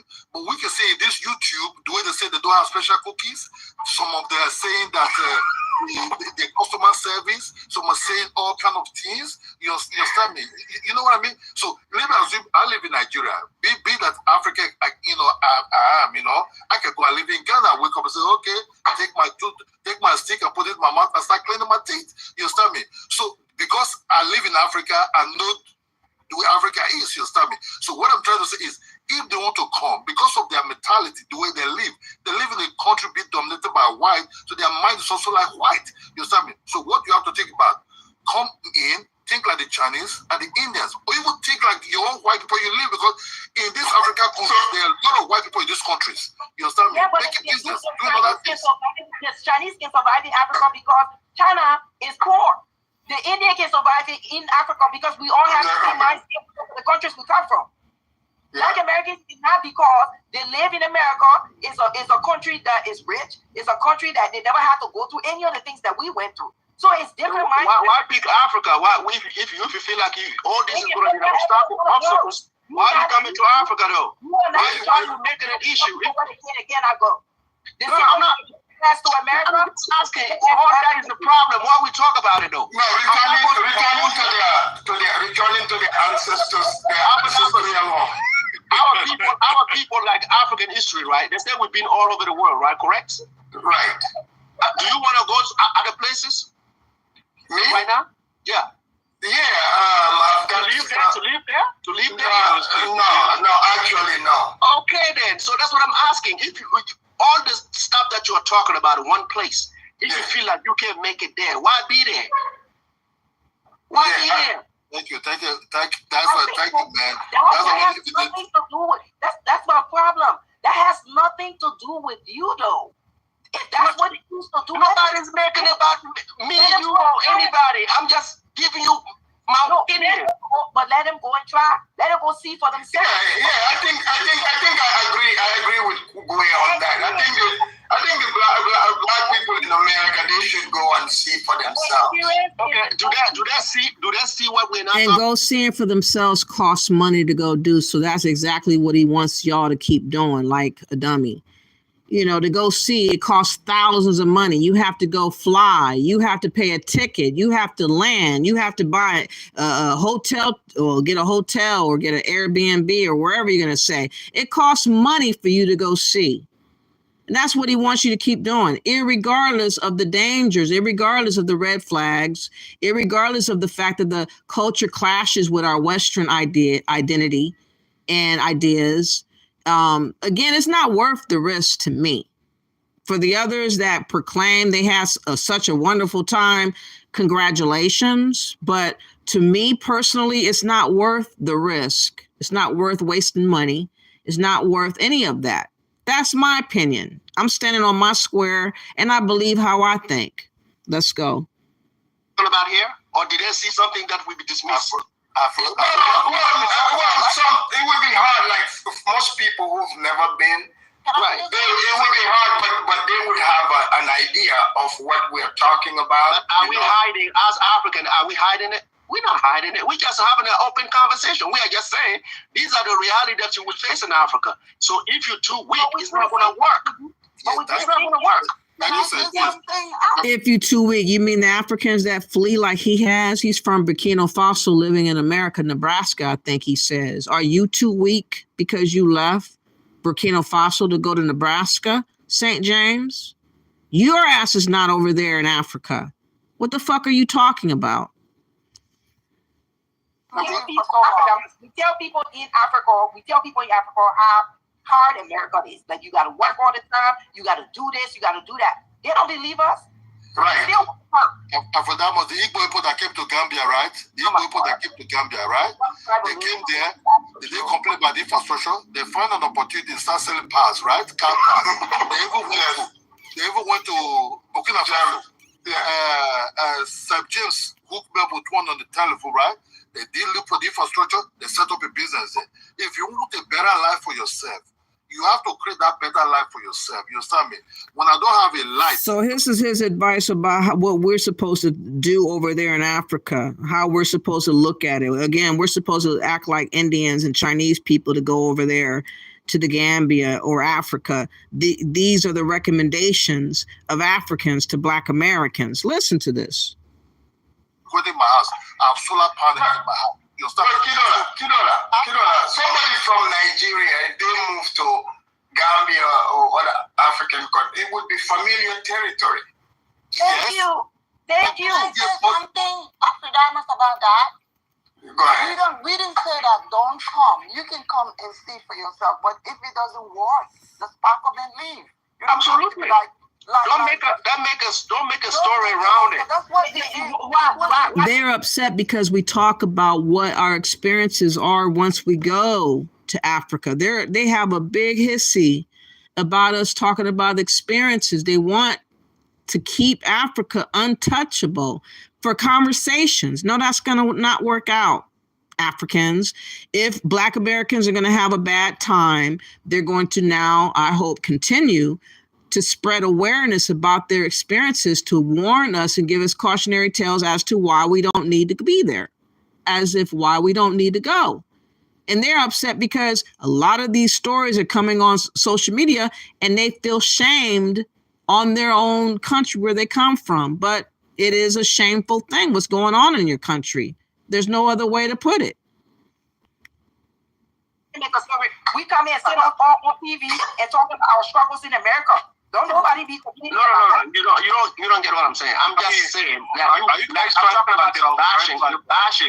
You're bashing part of it. That's what I'm trying to say. It's not like that's just hold on. That's your story, right? You go anywhere you go. Hold on. I let you speak. I always let you speak. So wherever you go, that's your story. You can document your story. You can speak however way you want it. Nobody's blocking you. Nobody's knocking you from that. But when you start bashing the place while other people have already told you, it's gonna be different than way you used to.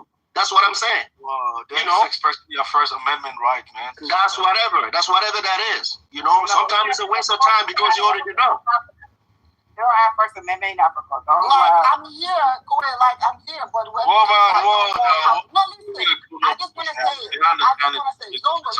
listen, let me finish. When things don't work out for me. Well, are you saying we don't have First Amendment in Africa, like freedom of expression? No, I'm not saying that. Listen, that's not what I believe in people have to tell but it's not expressed as First Amendment, but there's freedom of expression. Can I finish? Okay. This is the thing. Like, if I'm going through something, I am not going to be out there and telling people, like, this is what I'm going through. I have to figure it out. If I cannot figure it out... They want us to stay silent on whatever happens to us in Africa. No. We're going to speak out. We're going to continue to speak out. We're not going to keep it hidden. We're not going to have secrets like y'all want to keep having secrets. No, we're not doing that, Mimi. Sorry. I'm going to have to go somewhere else that works for me. I am not going to be sitting here wasting my time. That's what I'm saying. I'm not saying don't express yourself or don't tell your story. Everybody have a right to tell your story.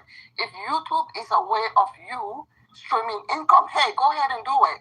But like every time it's the same story. It's not going to help. You coming online talking about how, like you said, your driver took your money. The reason why you didn't make it in Africa is because your dog died. Nobody cares. Who said that? What I'm saying is, Africanus, we saw so many different stories online, and some of them I'm like, you can just go ahead and go somewhere else and figure it out.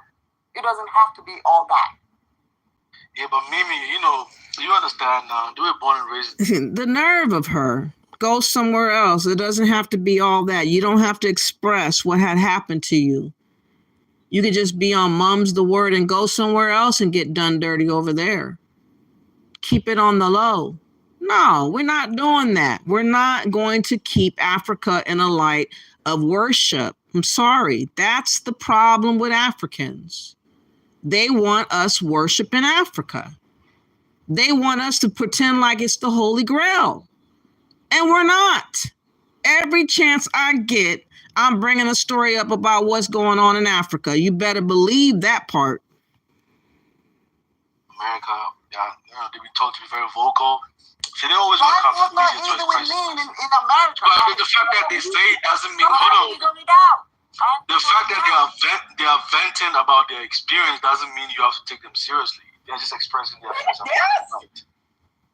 So they are not serious. They are not serious about it. They just make fun of themselves. Or I'm just saying it doesn't mean you have to. I'm not saying we have to. I'm just asking you, like they make fun of themselves. I mean, of course, we laugh.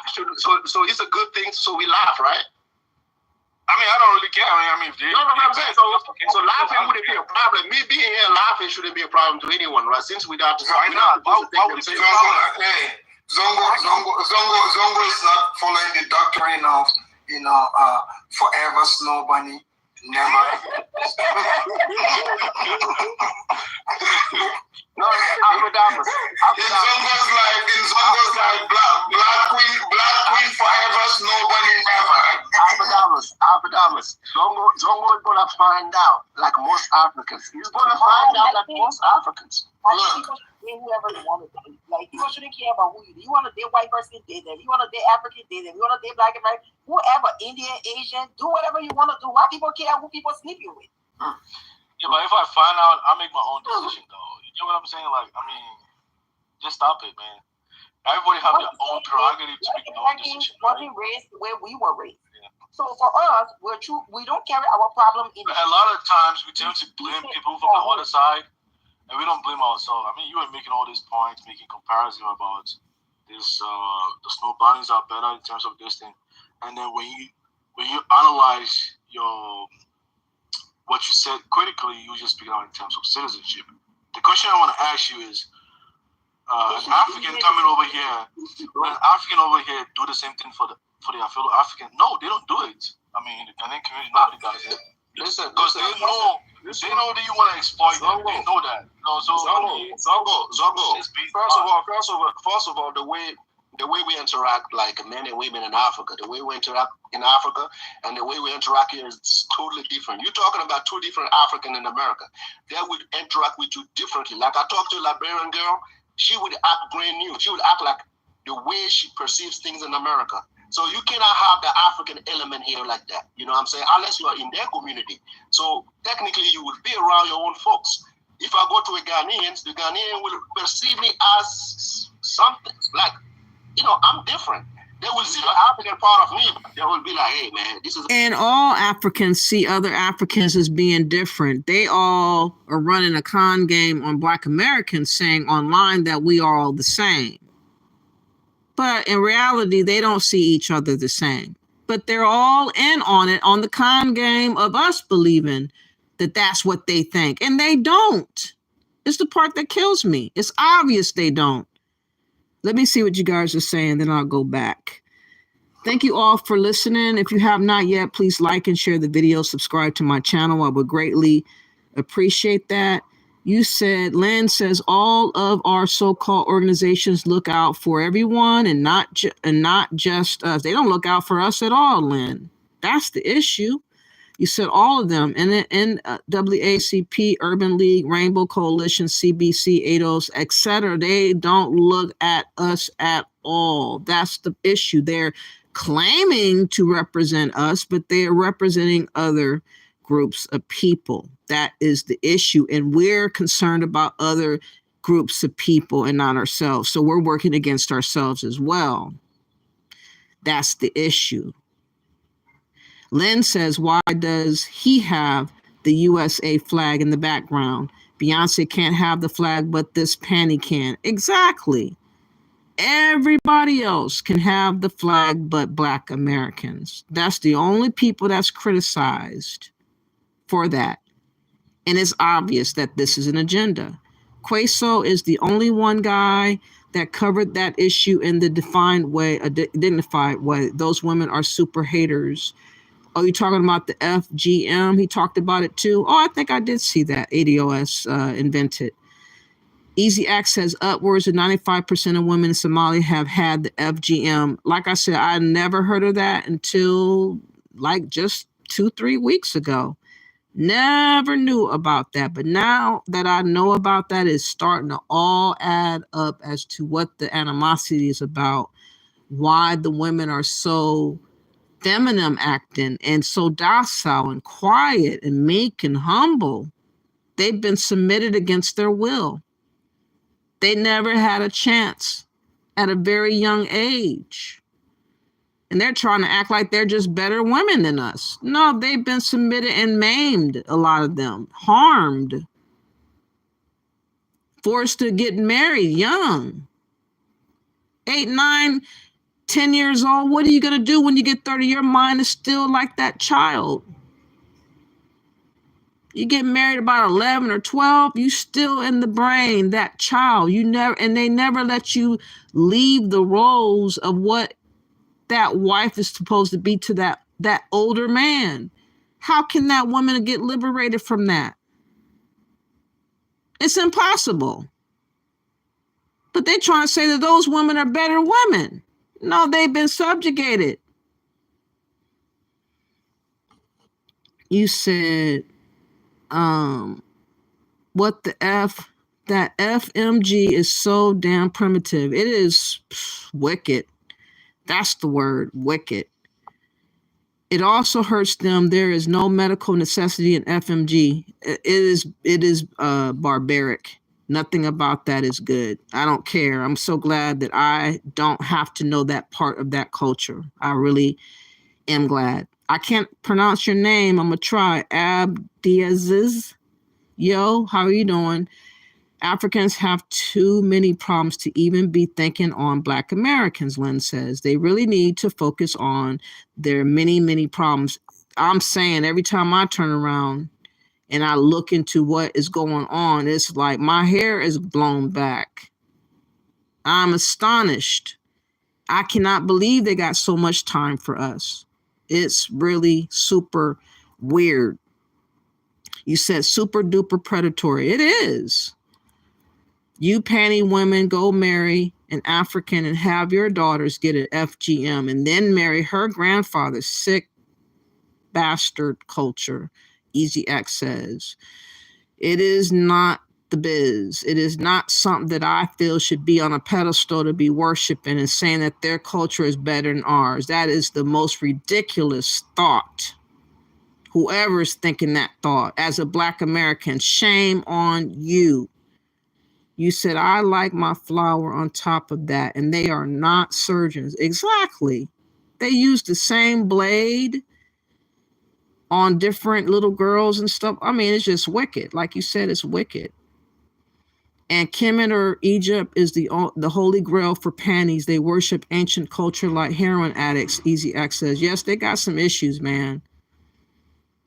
They got some issues. How you doing, Four Rivers? Thank you for coming through.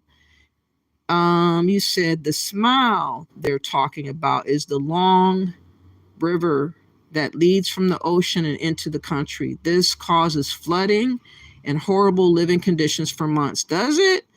Wow. You said that comes from the flooding. What's up, Ben? Thank you for coming through. And how you doing, Edek? Edek says the hard part is all of this is getting our so-called Black leaders that Africa is some kind of utopia. That's how they want to paint it. And that's not happening because that's not reality. And my videos is about showcasing the truth, going against propaganda and lies that's being set up towards us to gravitate to us and influence us to do hasty, stupid stuff that does not need to be concerned for us. No consideration for us. It shouldn't be. It shouldn't be a go-to. You said Black Americans' love with Africa is the biggest con game ever. It really is. It's going to end up being, it's going to be a terrible, terrible, terrible ending for plenty of us. Plenty of us. The FGM is a backwards tradition, Four Rivers says, probably created by men to dominate women. They're trying to tell the vagina what to do, just sad. I've never, ever want to imagine that. I mean, I can't imagine it, but it's just, a little girl having something like that done to her against her will, 6, 7 is traumatizing. That is traumatizing. That is, man, it's crazy. I don't know why a petition hasn't outed Sharpton and the Boule.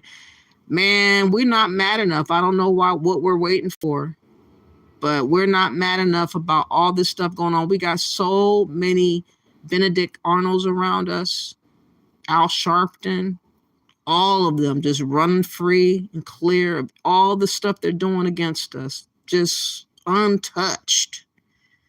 You said, in which company in Africa flogging allowed? I misspoke. I meant to say the Taliban in Afghanistan, I want to say. They do flogging, kind of like the Middle Eastern, Arabic types, the Islamic types. I don't know if northern Nigeria does that or not, because they do tend to try to be like those type of Islamic extremist types over there.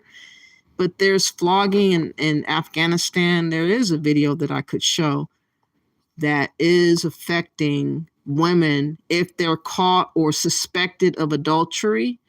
They don't play no games with women over there. And this is why us, as being Black Americans, we should understand the freedoms and liberties that we have and not take for granted those types of things, because we don't want to be in a place where there is no choice for women.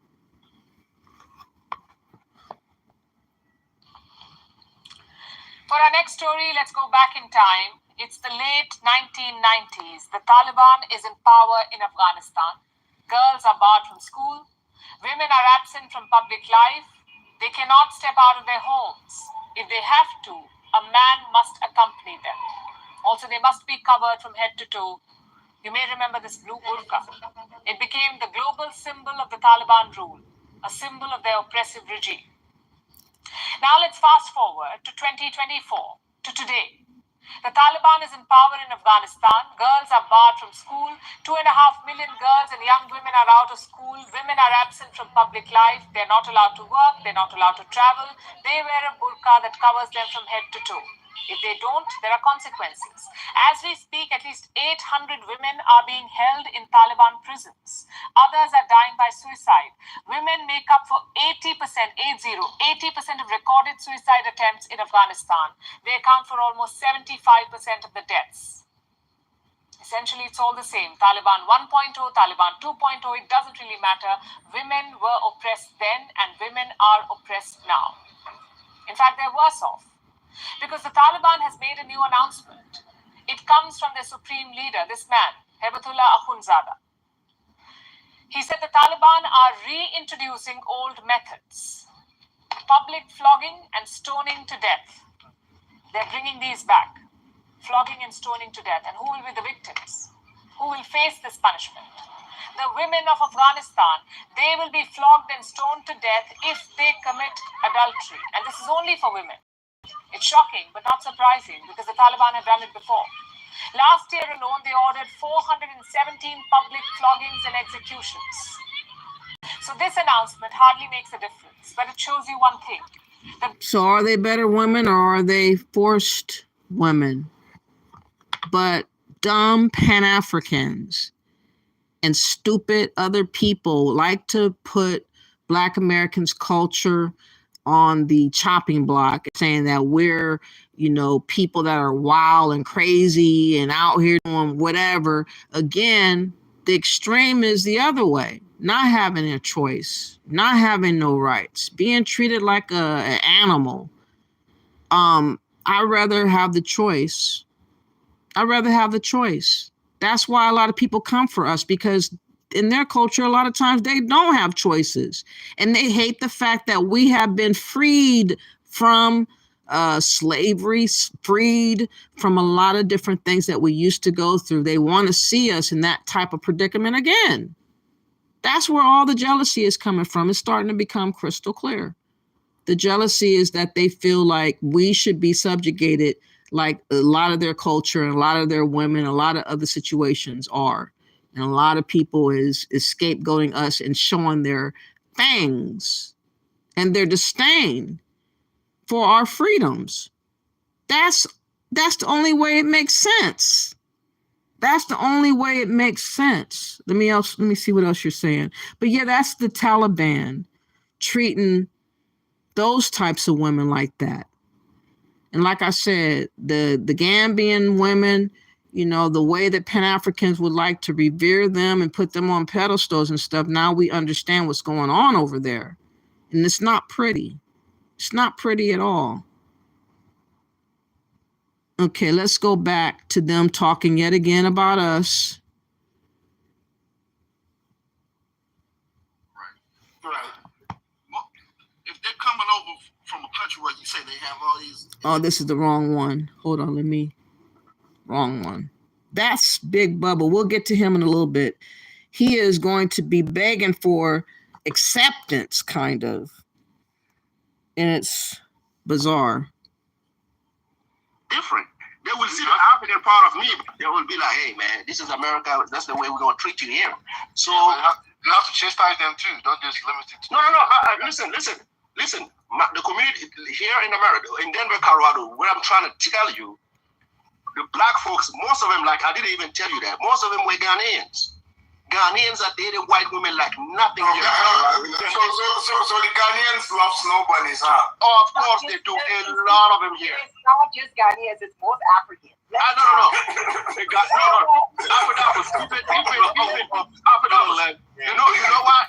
You know why? And that's real talk. A lot of Africans are dating white people. A lot of them are doing it. But they like to focus on what we're doing. It's very interesting. Ghanaians are having it good over here. I'm even asked if I'm Ghanaians by these women. They ask me because we look about the same. Every time when they see me, oh, are you Ghanaians? When I was in Chicago, they were asking me about if I'm Nigerians. So it depends on where you go. So yeah, you're right. Because Chicago, there's a lot of Nigerians there. That's why they ask me. Yeah. They ask me why you Ghanaian because Ghanaians, even the Ghanaians, they don't speak to them. They don't even talk to Ghanaians women. I've been around them. They don't even talk to them. So you just don't go. I didn't talk to them. It's funny how tribalism is heavy in Africa, where you expect after they live in Africa for so many years, you expect them to come to America and then change that. That will never change. The same but wait, I mean, even though I was speaking about me, the black man over here, man, and it's the same way. Except you're living in a different community. Man. You can't take them seriously. That's the thing. I don't live in an African community. Never have, never will. You know, I just never will. Well, you never will do what when? I can live among them because I like for my thoughts to be challenged. I want to listen to what other people have to say. I don't want to be in a community where all things the same way. The FBS will always challenge you too. You mean where you don't want to say, so you don't want to say something and they're like, oh, I can't believe you said this. Yeah, oh my God. We're gonna call your mama. They're always offended. They're always offended over stuff. Like, I don't really care what anybody has to say about Africans and this and that. Like, if you say something that is derogatory to our African, I would challenge you. You know? I would let you know what it is and let you know that what you're talking about is not true. But I would let you know right there. Like, I'm not a person to leave and then be like, oh my God, I can't believe they were saying that. No, I'll let you know right there and move on. A community is created of so many people. Why do you carry St. James? Why do you carry Burkina Faso on your back? I don't do that for Ghana. I don't get it. No. My story. Zongo. Let me tell you something. Let me tell you something. My story and your story are two different stories, right? Right. What your country is going through and what mine is going through are two different stories. So so you gotta understand where I'm coming from with this. So understand that we're coming from difficult times. No. That's the way I speak.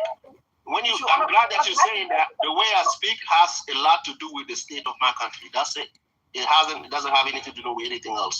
So, So most, and I know this, right? Most African women, right?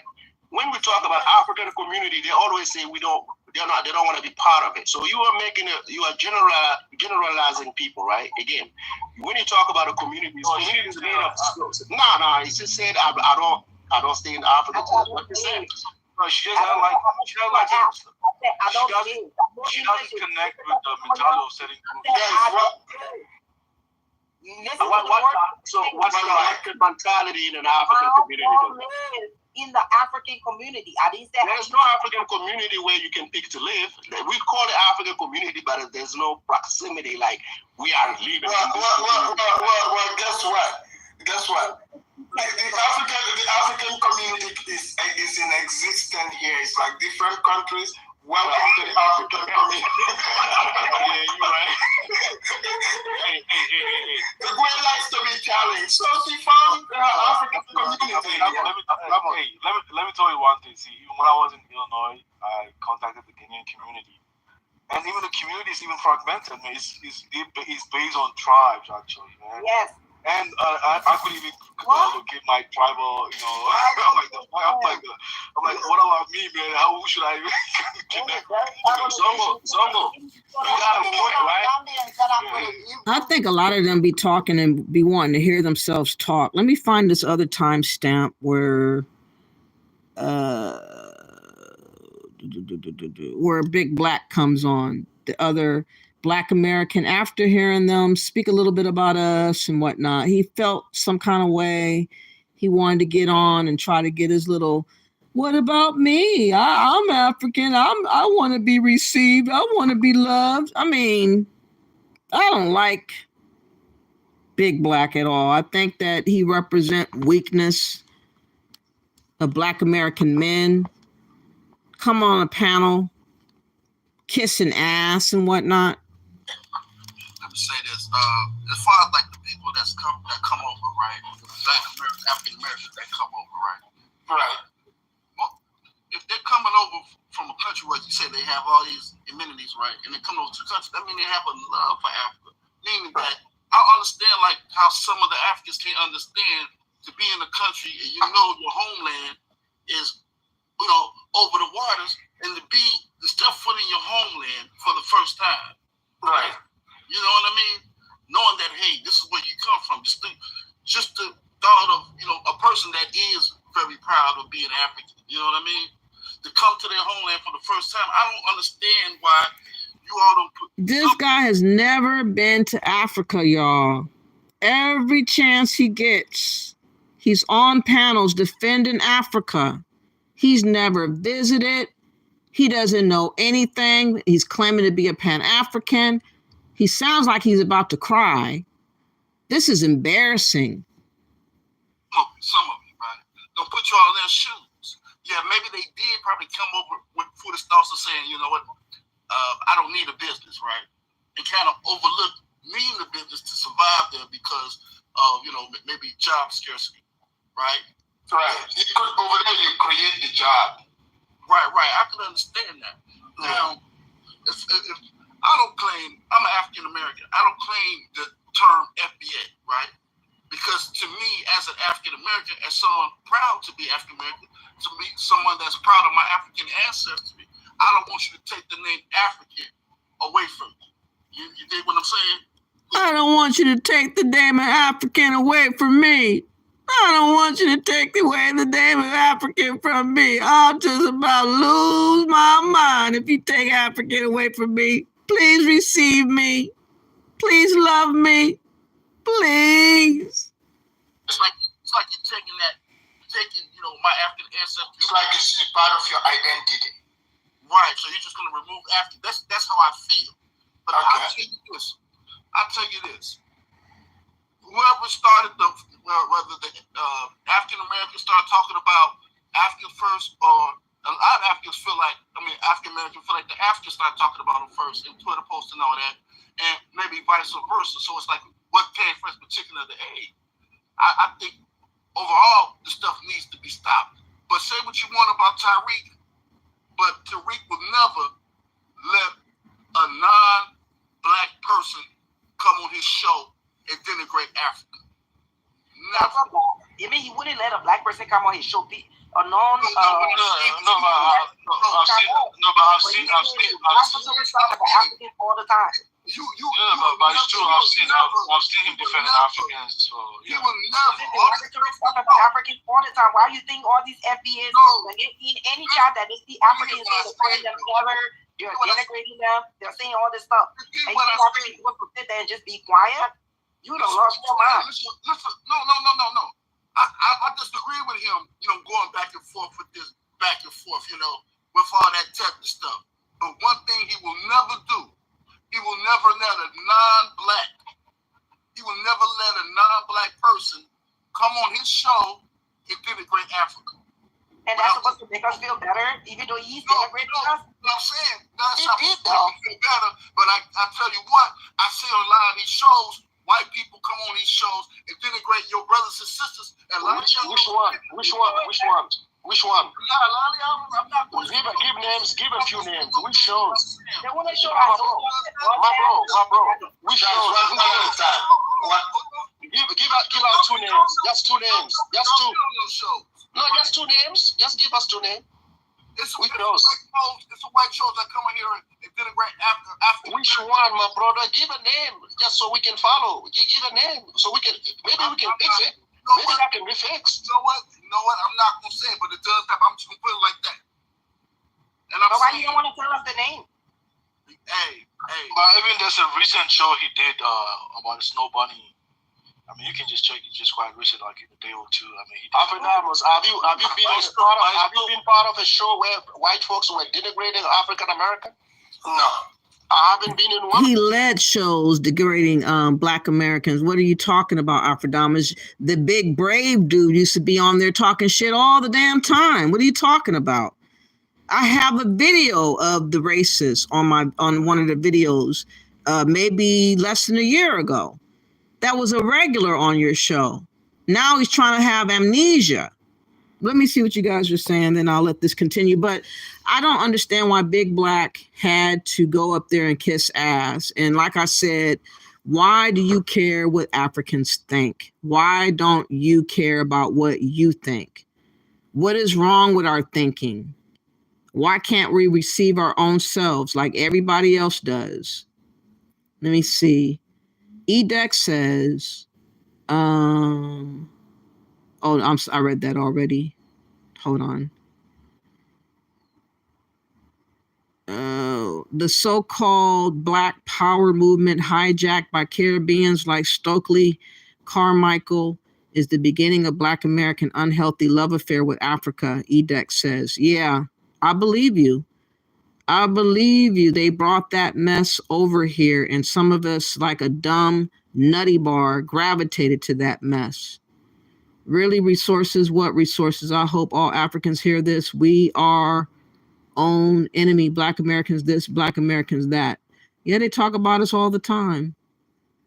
Yes, the Africans should be the migrate to other countries in Africa, but they know many African countries would treat migrating Africans badly and might eventually kick them out. Exactly. But they don't encourage other Africans from leaving Africa.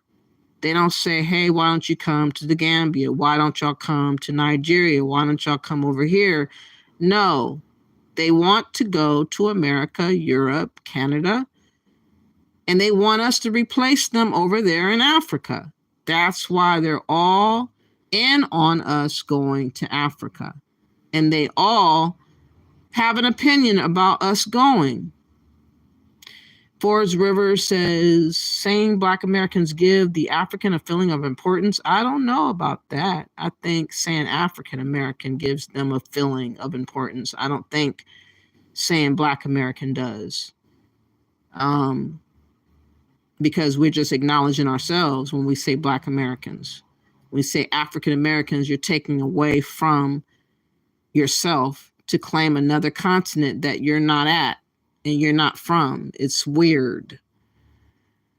That is so bush-brained to be concerned with what Americans do. They sound unstable. They do. They sound like they've been touched.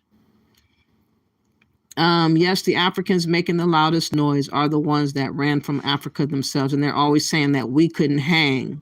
You couldn't hang. That's why you're not there. You could not hang. The fuck? We don't need to hang. We don't need to go over there and try it out. For what? You didn't. You're not. Why do we got to try? Doesn't make no sense. Thanks for reminding me. I just hit the like. Thank you all for hitting the like. Can you please hit the like, share, and subscribe button? Black Americans are not built for the harsh environment of many African countries because they're not from there. Exactly. Why would I have to get used to that? Why do I got to be uncomfortable and any of that? For what? You're not doing it? True.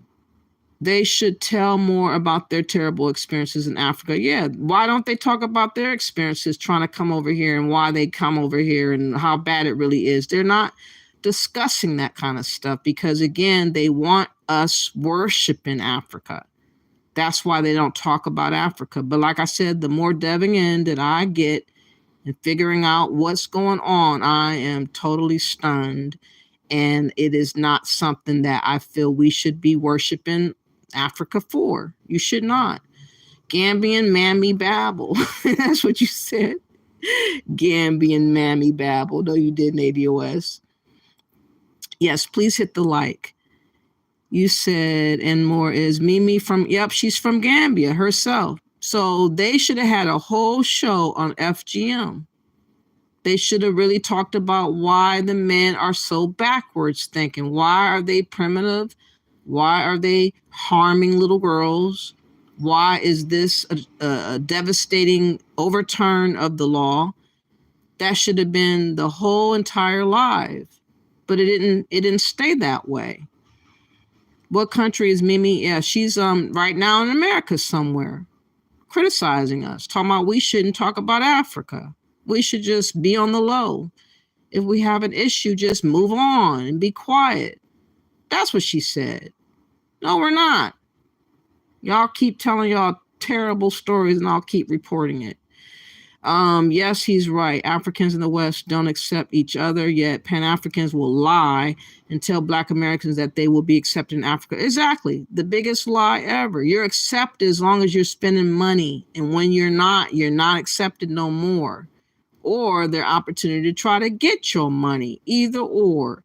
Why do they lie so much? I would like to know. I think it comes very natural from a lot of them. They just love lying and concealing information. A lot of them sit on information that they know, and they don't want us to know the dangers of this and that and the other, knowing full well what we're walking into, and they will never, ever reveal it. Some of them reveal it because I have stories where they have, but so many more won't. So many more won't. Easy X says we need to get rid of the buffer zone. The buffer zone is Boule, Panties, Legacy Orgs, and anyone else that put these Africans on pedestals. Exactly. They all got to go. No, I'm not a liberal. Actually, I'm an independent. Wyatt. My history. How you doing? Hi. Meb B, thank you for coming back. Yes, exposing the liars who are misleading Black Americans is very needed. Yeah, we have to point it out in hopes that it's going to click with the ones that are not fully aware. Maybe it will trigger others to finally see the light as it is. They are trying to bring that female genitalia mutilation culture to the U.S. Oops, I lost my spot. Where was I? To the U.S. I lost it.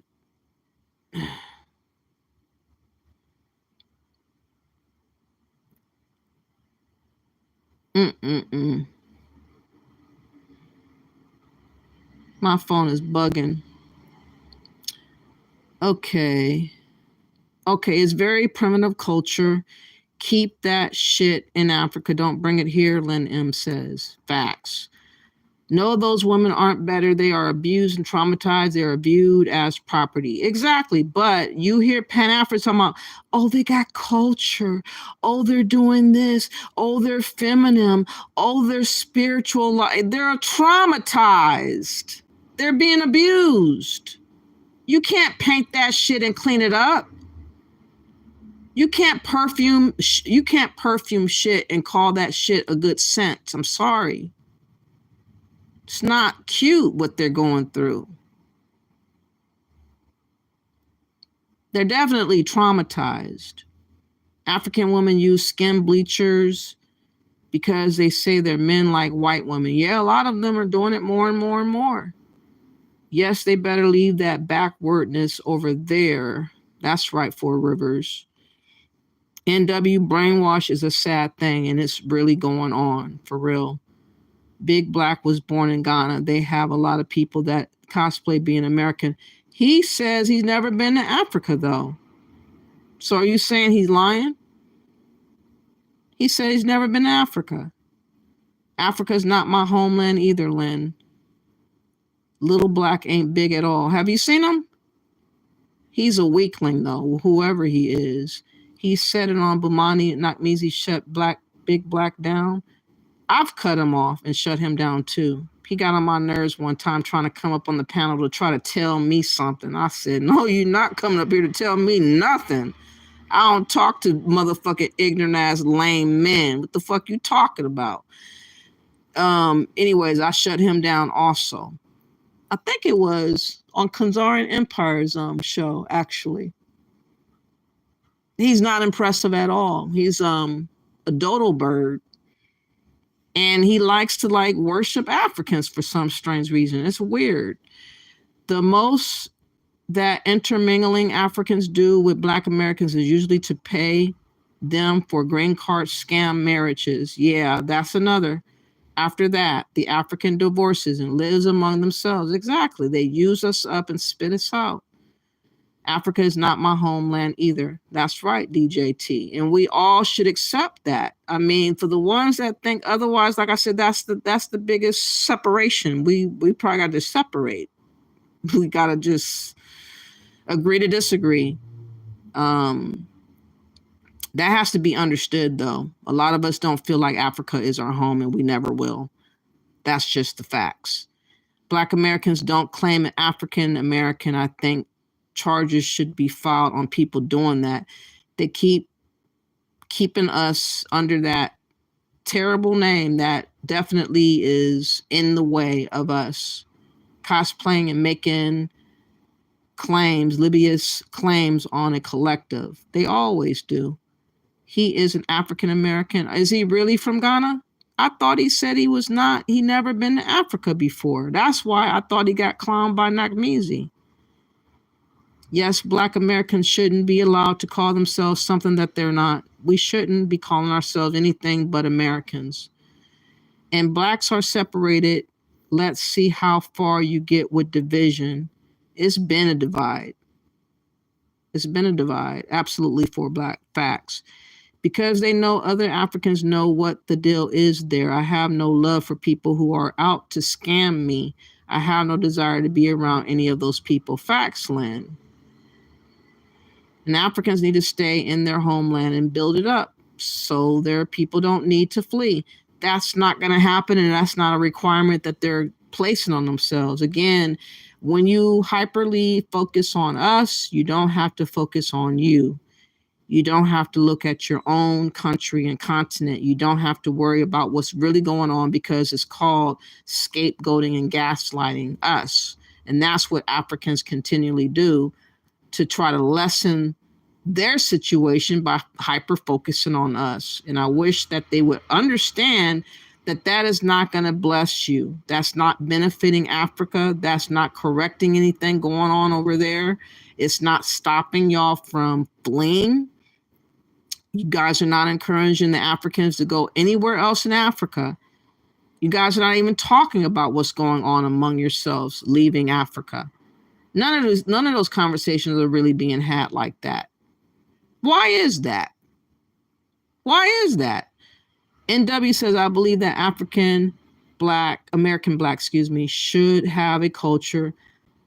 We do have a culture. Then I believe as Black and color, whether here or abroad, should come together. No American Black should have a culture. What?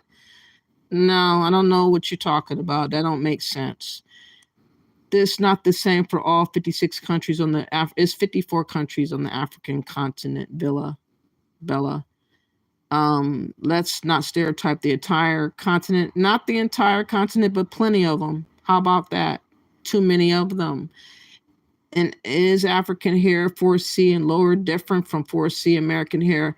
Doesn't matter. We're still different people. Sorry about that. Lynn M says, stay in Africa and build your own countries and stop fleeing all over the world screaming about racist and calling yourselves black. Exactly. That situation that happened in Ukraine was not racist. It was preserving your own. And that should have happened in any other country for the same reason. But the only people that's confused about that is us, Black Americans, and silliness of Africans to even think that they should still be able to board the train as the other people that is going on in war, like they're supposed to be taken in first. That doesn't make sense for them to even have that mentality. They should have known better. They should have known better. I see some of these people living behind prison barbed wire, tall fences in Africa talking about how safe Africa is. Yeah, exactly. They definitely got to do that. They build brand new houses and bars on the windows too. Yeah, they do. Big Black is a big liar. He is a buffoon. He is not intelligent. There's nothing about that man that holds any relevance to. It's sad to see someone that big and dumb. If he is a big guy, he's a goofy, big clown running around. Colorism is a thing in the industry in America for the Black woman to know, but African women use the skin bleaching for the same right. No, you can't say that bleaching skin, which Black Americans don't do, and Africans do. That's a colorism issue among the Africans that feel like they have to do that. Don't put that off on us, NW. Sorry about that. You can't put that off on us. People's hair and nose usually develop according to their environments, Forest River says, etc. Their 4C are usually different due to their environments. I believe everyone got their own thing, but you should come together. But I'm done with victimization. If you positive, I roll with that. Well, you have to be in reality. So this channel is about reality, not fantasy. So maybe I don't work out for you. I'm not going to pretend that everything is Mary Poppins in this bitch because it's not. Sorry about that.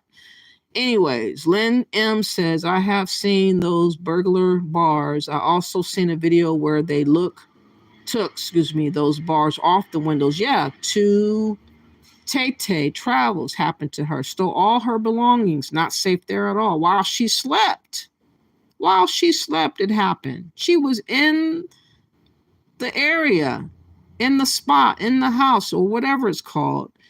Africans live in hotter climates, so their hair has evolved to endure that climate. That's the science of evolution. I don't know if I believe in evolution that tough, though, for the river. But thank you for the conversation. We're talking about hair and colors, skin color. Stay on topic, or I have to put you on timeout, NW. NW is interesting. I don't know what he or she is on, but interesting.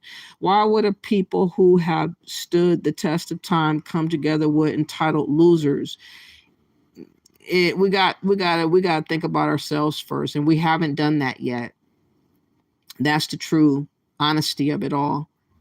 Everybody is in our faces talking to us, at us, though.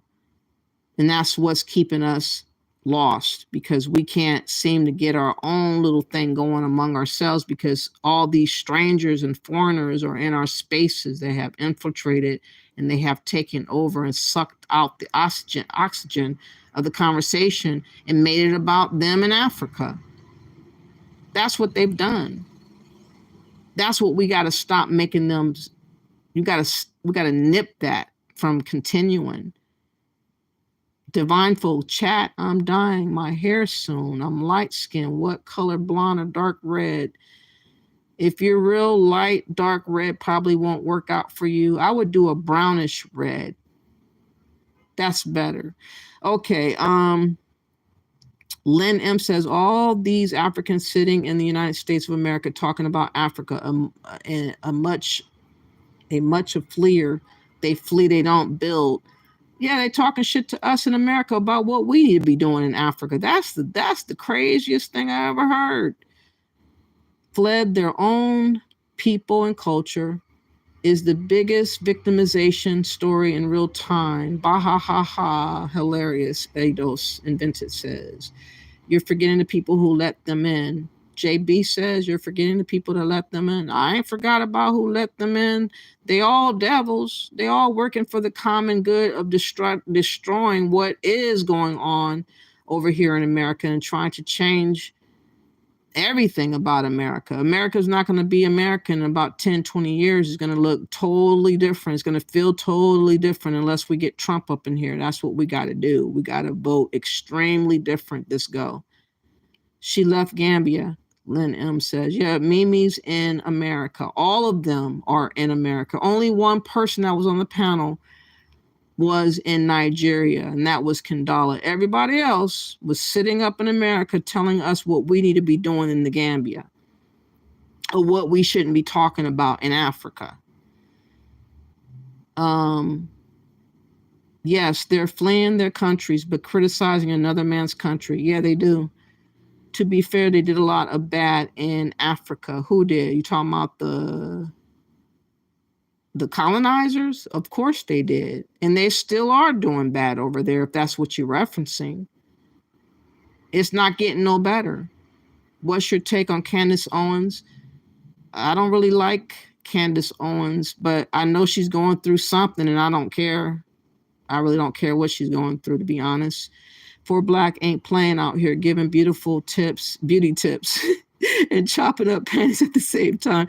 Yeah, you know, you can't get too red if your skin is too light. That'll make you look like a clown. Don't go extreme. She's good. Okay, and be rid of the political parties but for the moment, Trump 2024. Yes, 2024 has to be Trump. It has to be nothing to do with Democrats. Democrats are destroying us. Let's listen more to the ending. I'm going to conclude this video. None of them. I don't know which ones. So because I think most Blacks, that identify as FBA, okay, they pretty much say they don't want a white person on this show. They're like, we can't believe you let a white person talk, but anyone can call in, Again, Big Brave was a racist, hates Black Americans, and you had him on your platform as a regular degrading Black Americans every chance you got, and all of a sudden you don't recall because you have an agenda to try to get us to go to the Gambia and spend our money with you. And I'm saying, don't do it, y'all. Don't listen to this clown. Don't think highly of this clown. He is a manipulator and he's trying to get in your pockets. That's it. That's all. So I see that on this show. But are you saying, do you just have a problem with the individual being a white person and calling? And denigrate African Americans, and I hear but what I'm saying, we have when you say denigrate, like we are having a conversation, right? So, it's not like a color thing. Anyone can call into the show. But I'm not right. I'd have had this joke that this running joke over here as Black Americans love ice cream. I done heard people come up on here, this panel, white people come up on here, yells African Americans like ice cream, and people say hee ha ha ha hee ha ha. Wait, so liking the ice cream, is that a bad thing? No, it's a little underrun joke. I hear it's underrun joke sometimes. Very few I would say that, but sometimes it's said. Ola likes to say that. Ola likes to run that joke. My bro, I have a question for you. I have a question for you. If a white person give $25,000 to Nasheed to disrespect Black or African, do you think he would do it? No. No, Big Black. So Big Black, what you have issue with? Are you saying that a white man? Are you saying a white man is not allowed to? He's not supposed to be able to call into the show and talk? I'm just saying, you know, have some pride about yourself. Because no, what I'm asking you. So if a white man is able to call, right? Because hold on. Okay, just a second. If they're able to call, if a white man is able to call, and you know they know about Africa, because you know white people do go there too, right? In fact, more white people go to Africa than blacks. You do realize that? Okay, so obviously anyone that's calling, white, black, blue, or green, they have an interest in the show. So, like, can we remove color and just focus on the interest? Like, because people call into show topics because they have interest on it. Have you ever looked at it that way? I'm saying this. If we're having a family feud, we having a family feud. Who started it first? You know, the African Americans talking about the Africans talking about the African. No, but that's not what we are disputing. I'm not disputing anything about that. For example, right? Okay, I haven't seen like any white person come and be like, no, it is the African Americans who started first and blah blah blah. I'm not talking about that. I'm just talking about just making overall disparity count. But what you said, ice cream, black people liking ice cream, that's not disparaging. Who doesn't like ice cream? I love ice cream. No, he says it as, you know, Ola said it as a joke. Oh, you mean what Ola is talking about? You mean peanut butter and pancakes? Ola. When African Americans come to Africa, they're like, where's the ice cream? Like, you know what I'm saying? They're like, oh, we don't like Africa. Ola has his outstanding, you know, beef with FBS when he encountered them in Germany. So I mean, whatever Ola is talking about, right? They are amazed to go to Nigeria, and he's the one taking care of you. That's Africans for you. We would talk, and it means nothing. Yeah, exactly. I mean, he just. Here's what I'm saying. It's just an opportunity for him to vent his frustration. Big Black. Just look at it like people are free to express their opinion. You call in here. You don't have to go along with what somebody is saying. You can challenge their opinion. No, but Big Black, I mean, Big Black, you know for a fact. Zago, if me and you family, right, and we're having our family dispute, we just, you know, me and you brothers, you know what I'm saying? We just arguing amongst each other. And somebody that ain't family come in and punch you in the face. I'm about to sit there and let y'all fight. Oh, no, you ain't fucking with my brother. We both getting on you. You dig what I'm saying? He sounds so damn dumb. That's not what's happening. Nowhere. But he wants to talk about pretend and make believe bullshit. That is not the truth. God, I can't stand these type of men. Yeah, but a lot of even the white people that come on this platform, some of them, they are somehow like probably married to an African woman or something by proximity or something. They join. Oh yeah, but it's true though. Like I mean, KBM has a Kenyan wife, so he has vested interest in Kenya. Yeah, he's Kenyan by marriage. By marriage, you know. I mean, the other guy from Canada or maybe the French guy too. So he has a black card. So he has a black card. Yeah. And you the one who gave the black card, my brother, in America. You the one who gave the black card. Hold on, guys. Speaking of black card, you know, you guys have been getting me in trouble. Let me make sure, you know, I still have my black card, you know, because they've been complaining. Let me make sure if it's still approved. Hold on. So it's the ongoing mockery of it all, talking about black card being accepted in the black community. No, you're not accepting the black community. You can play like you are Afrodamus, but you're not. You're not one of us. We don't give a fuck about you. And your endeavors to try to like scam and think that we're going to be fucking with you because you're trying to lead us like a chief. Like you said, you're the chief of the blacks. No, you're not. Anyone that supports that are idiots. Idiots.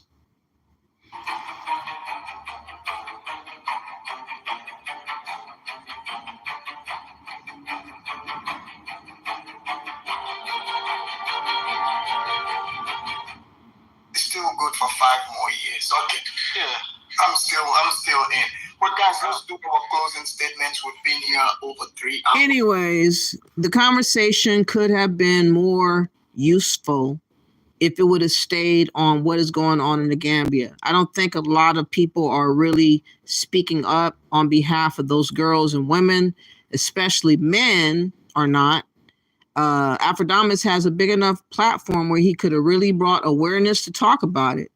But because they don't like to gaslight themselves or showcase themselves in the real light that's going on in Africa, they tend to always transition over to talking about Black Americans on what we say, how we feel, what we think, our identity, and all these conversations that continue to take over the airways about us. A lot of different African content creators make a lot of money speaking about us every waking moment that they get, and it is very annoying, and it's definitely a gaslight propaganda that's going on. Everywhere you turn, you'll hear that this is going on. Hopefully, Black Americans will start realizing who they are and stop trying to get pulled into feeling less than because others are telling them that in case they link up to another continent with people that have totally different cultures, ideas, thoughts, views, and intention, we're always going to be left last. And unfortunately, we are self-destructing over and over and over again. We have opportunities to change this. Hopefully, people will think about what they're doing and how they are acting and what they are allowing in their mind to happen when these conversations are being had. But I think that we should love ourselves as is. I don't see what is wrong with just accepting yourself. And I think that is the true essence of what needs to happen with us as Black Americans. Instead of letting everybody else dictate you, mold you into something that you'll never truly, fully accept because it's not you, you're going to trip up wearing their costumes. Because that's all it is a costume. Dashikis and all this other attire that people want to rock and somehow think that changes you to being something different that you're not. You're still the same mind and heart, unless you just totally surrender, I guess, to the point where you end up like a cult-minded individual. I mean, there are people that really go that route. I mean, look at Nature Boy and his wife that's still holding on, even though he's locked up for good, and they still fighting the fight, looking crazy out there. There are people that are cult-minded, and unfortunately, I hope I can save a few of y'all from worshiping things that should not be worshiped. In my opinion, it's not a benefit to put other people over you. Nobody else is doing it, and they will never do it. Everybody's going to look out for their own. And until we feel that way and get that way, we're always going to be lost. People are always going to be able to trip us up and make us do stuff that doesn't make sense to our benefit. Let me see. Nature Boy is Haitian. Yeah, I heard that. So none of these people on the panel live live in Africa. Just one person. One. Kandala. Everybody else is in America. He never had a black card. You know what I mean? Never. Nobody values them. They don't value themselves.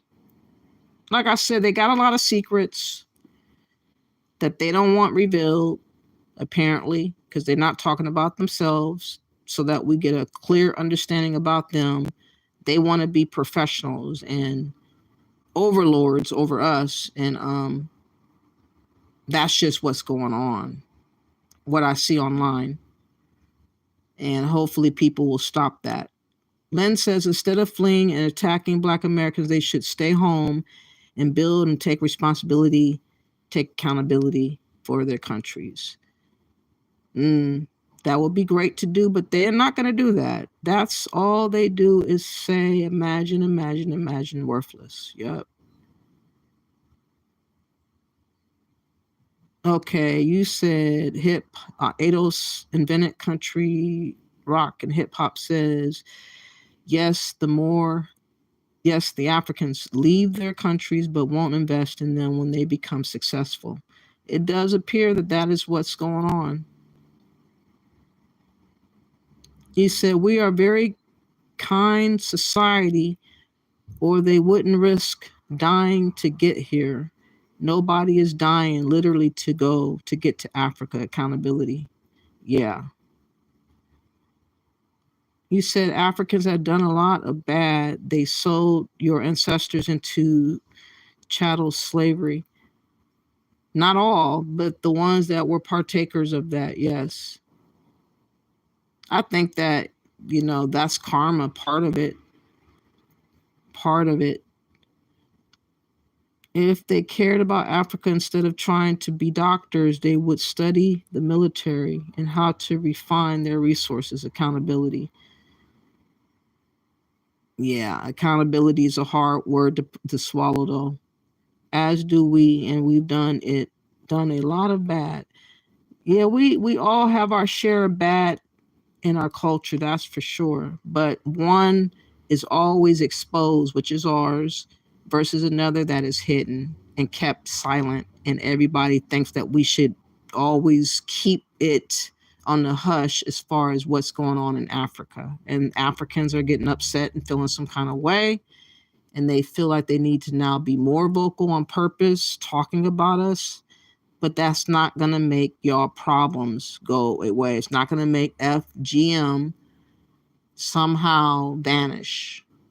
That is a real problem for real little girls. And I don't know why Africans are not going crazy about that. That's in the West.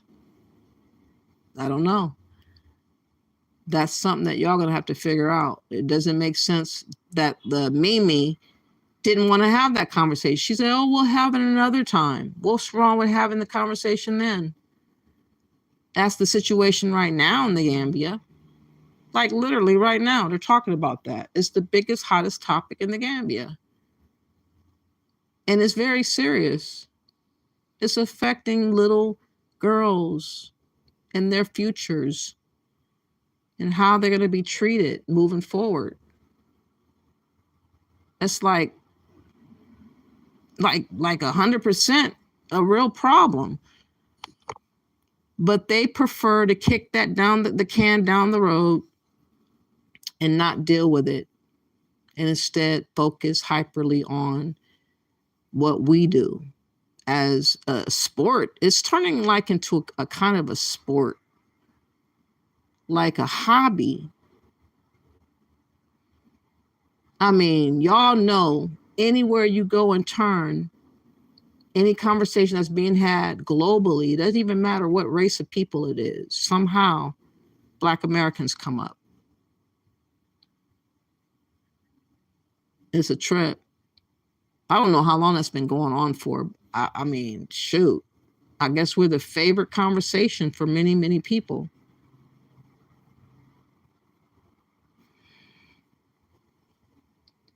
What's up, Seven Golly? Glad to see you. Yeah, I'm about to wrap it up. I'm going to play a song or two and then I got to go. You said, yeah, I've never referred to a Black person as African American unless they have a dual citizenship in Africa and America. Otherwise, they're either a Black American or just American. That's what I say. I don't think that they should use that word because that word was attached to us. I think that word should just be canceled altogether. I think that they should be whatever country they come from, like Kenyan American or Gambian American, Ghanaian American. And if they're first generation and their parents come from there, they're still that. I mean, I don't know why it has to be so much confusion about these terms now. And actually, Yvette Carnell was talking about on her last slide, wanting to delineate and trying to get recognized on the census or other things. And there's an issue with people calling themselves FBA. There's an issue with not accepting ADOS. But also Yvette Carnell has not done a lot of things, I think, since that term has been known for about 4 or 5 years now. I don't think enough traction has been made in the right areas. So I'm not really taking her serious. But anyway, she's talking about the clash of identity and how the confusion of not being on one accord to represent us as a whole is going to present an issue, which is true. And people clinging to FBA and clinging to ADOS, it's looking goofy. That's why I say Indigenous Black American. We got to go back to what we were before the change, in my opinion. I just say Indigenous because we've only known America. Why would I call myself anything else but that? That's my opinion. So anyways, I appreciate everybody for listening. I'm going to play one more song out the door. I think you'll like this song, Seven Galley. Have you ever heard of Miss Chalet? She was kind of popular in the early 90s, I want to say. She was affiliated with Dr. Dre. I think she dated him. I think she even might have a kid by him. And is it Suge? Not Suge. The dude that's in jail, that I can't remember his name, that dealt with Tupac. Anyways, she has a long history of dealing with, Dr. Dre and company. But she had a very potent voice that I thought she should have been doing a lot more than what she did. But I guess she had issues with Dr. Dre in the end. I think she used to get beat up or whatever like that, but she still was a good singer. Where is that song at? Hold on. Let me get the lyrics. A lot of pain and suffering she went through to deal with Dr. Dre, though, that's for sure. Yeah, she got a baby by him. Is his name Suge? Yeah, maybe it is Suge.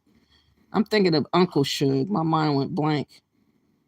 Let me see. Oh, okay. You want me to play Temptation? Okay. I know. Oh, hold on. I know Black Americans' history in this country, and it's not all good. And I felt at an early age that this country is where God wanted me and my family to be, and God has blessed us here.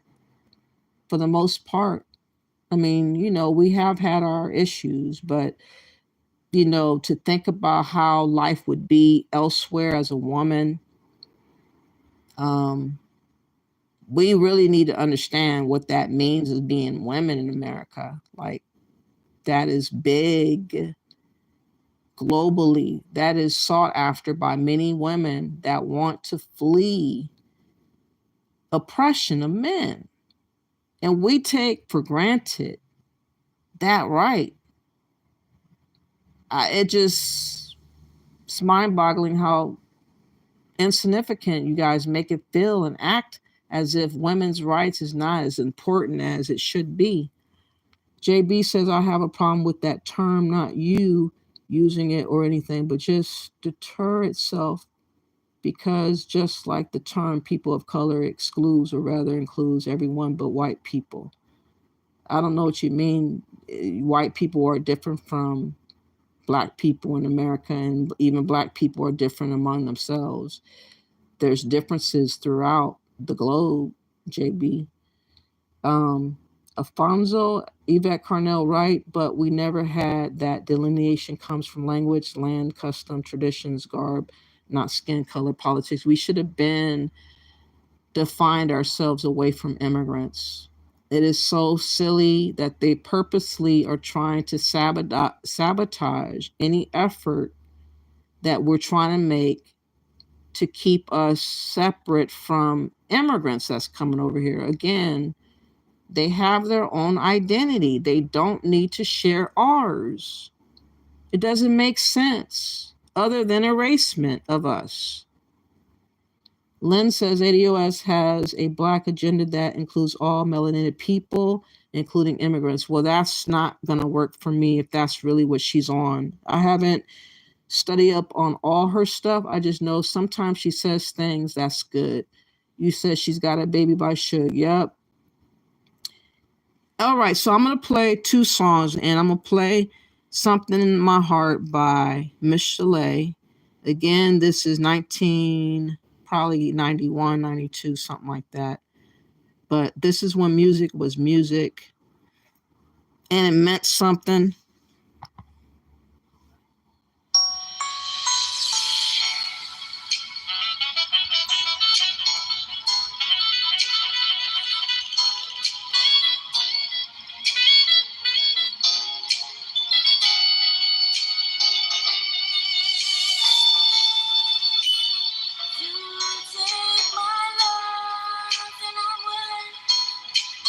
There's no limit to the love I'm giving.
Okay. One more song. I think I accidentally deleted the right version of Stay Temptations. It was very hard to find this song that was not copywritten, but I think I found a lyrics one. Let me do this one right here. Please like and share the video if you enjoyed the music or enjoyed the conversation or the time spent, whatever. Subscribe to my channel will be greatly appreciated. Now I'm going to play Stay by the Temptations. I'm not quite sure if I remember this song. What year is this, Easy Axe? Let me know in the chat. It seems like it might be really old. Like, is it the 70s or 60s?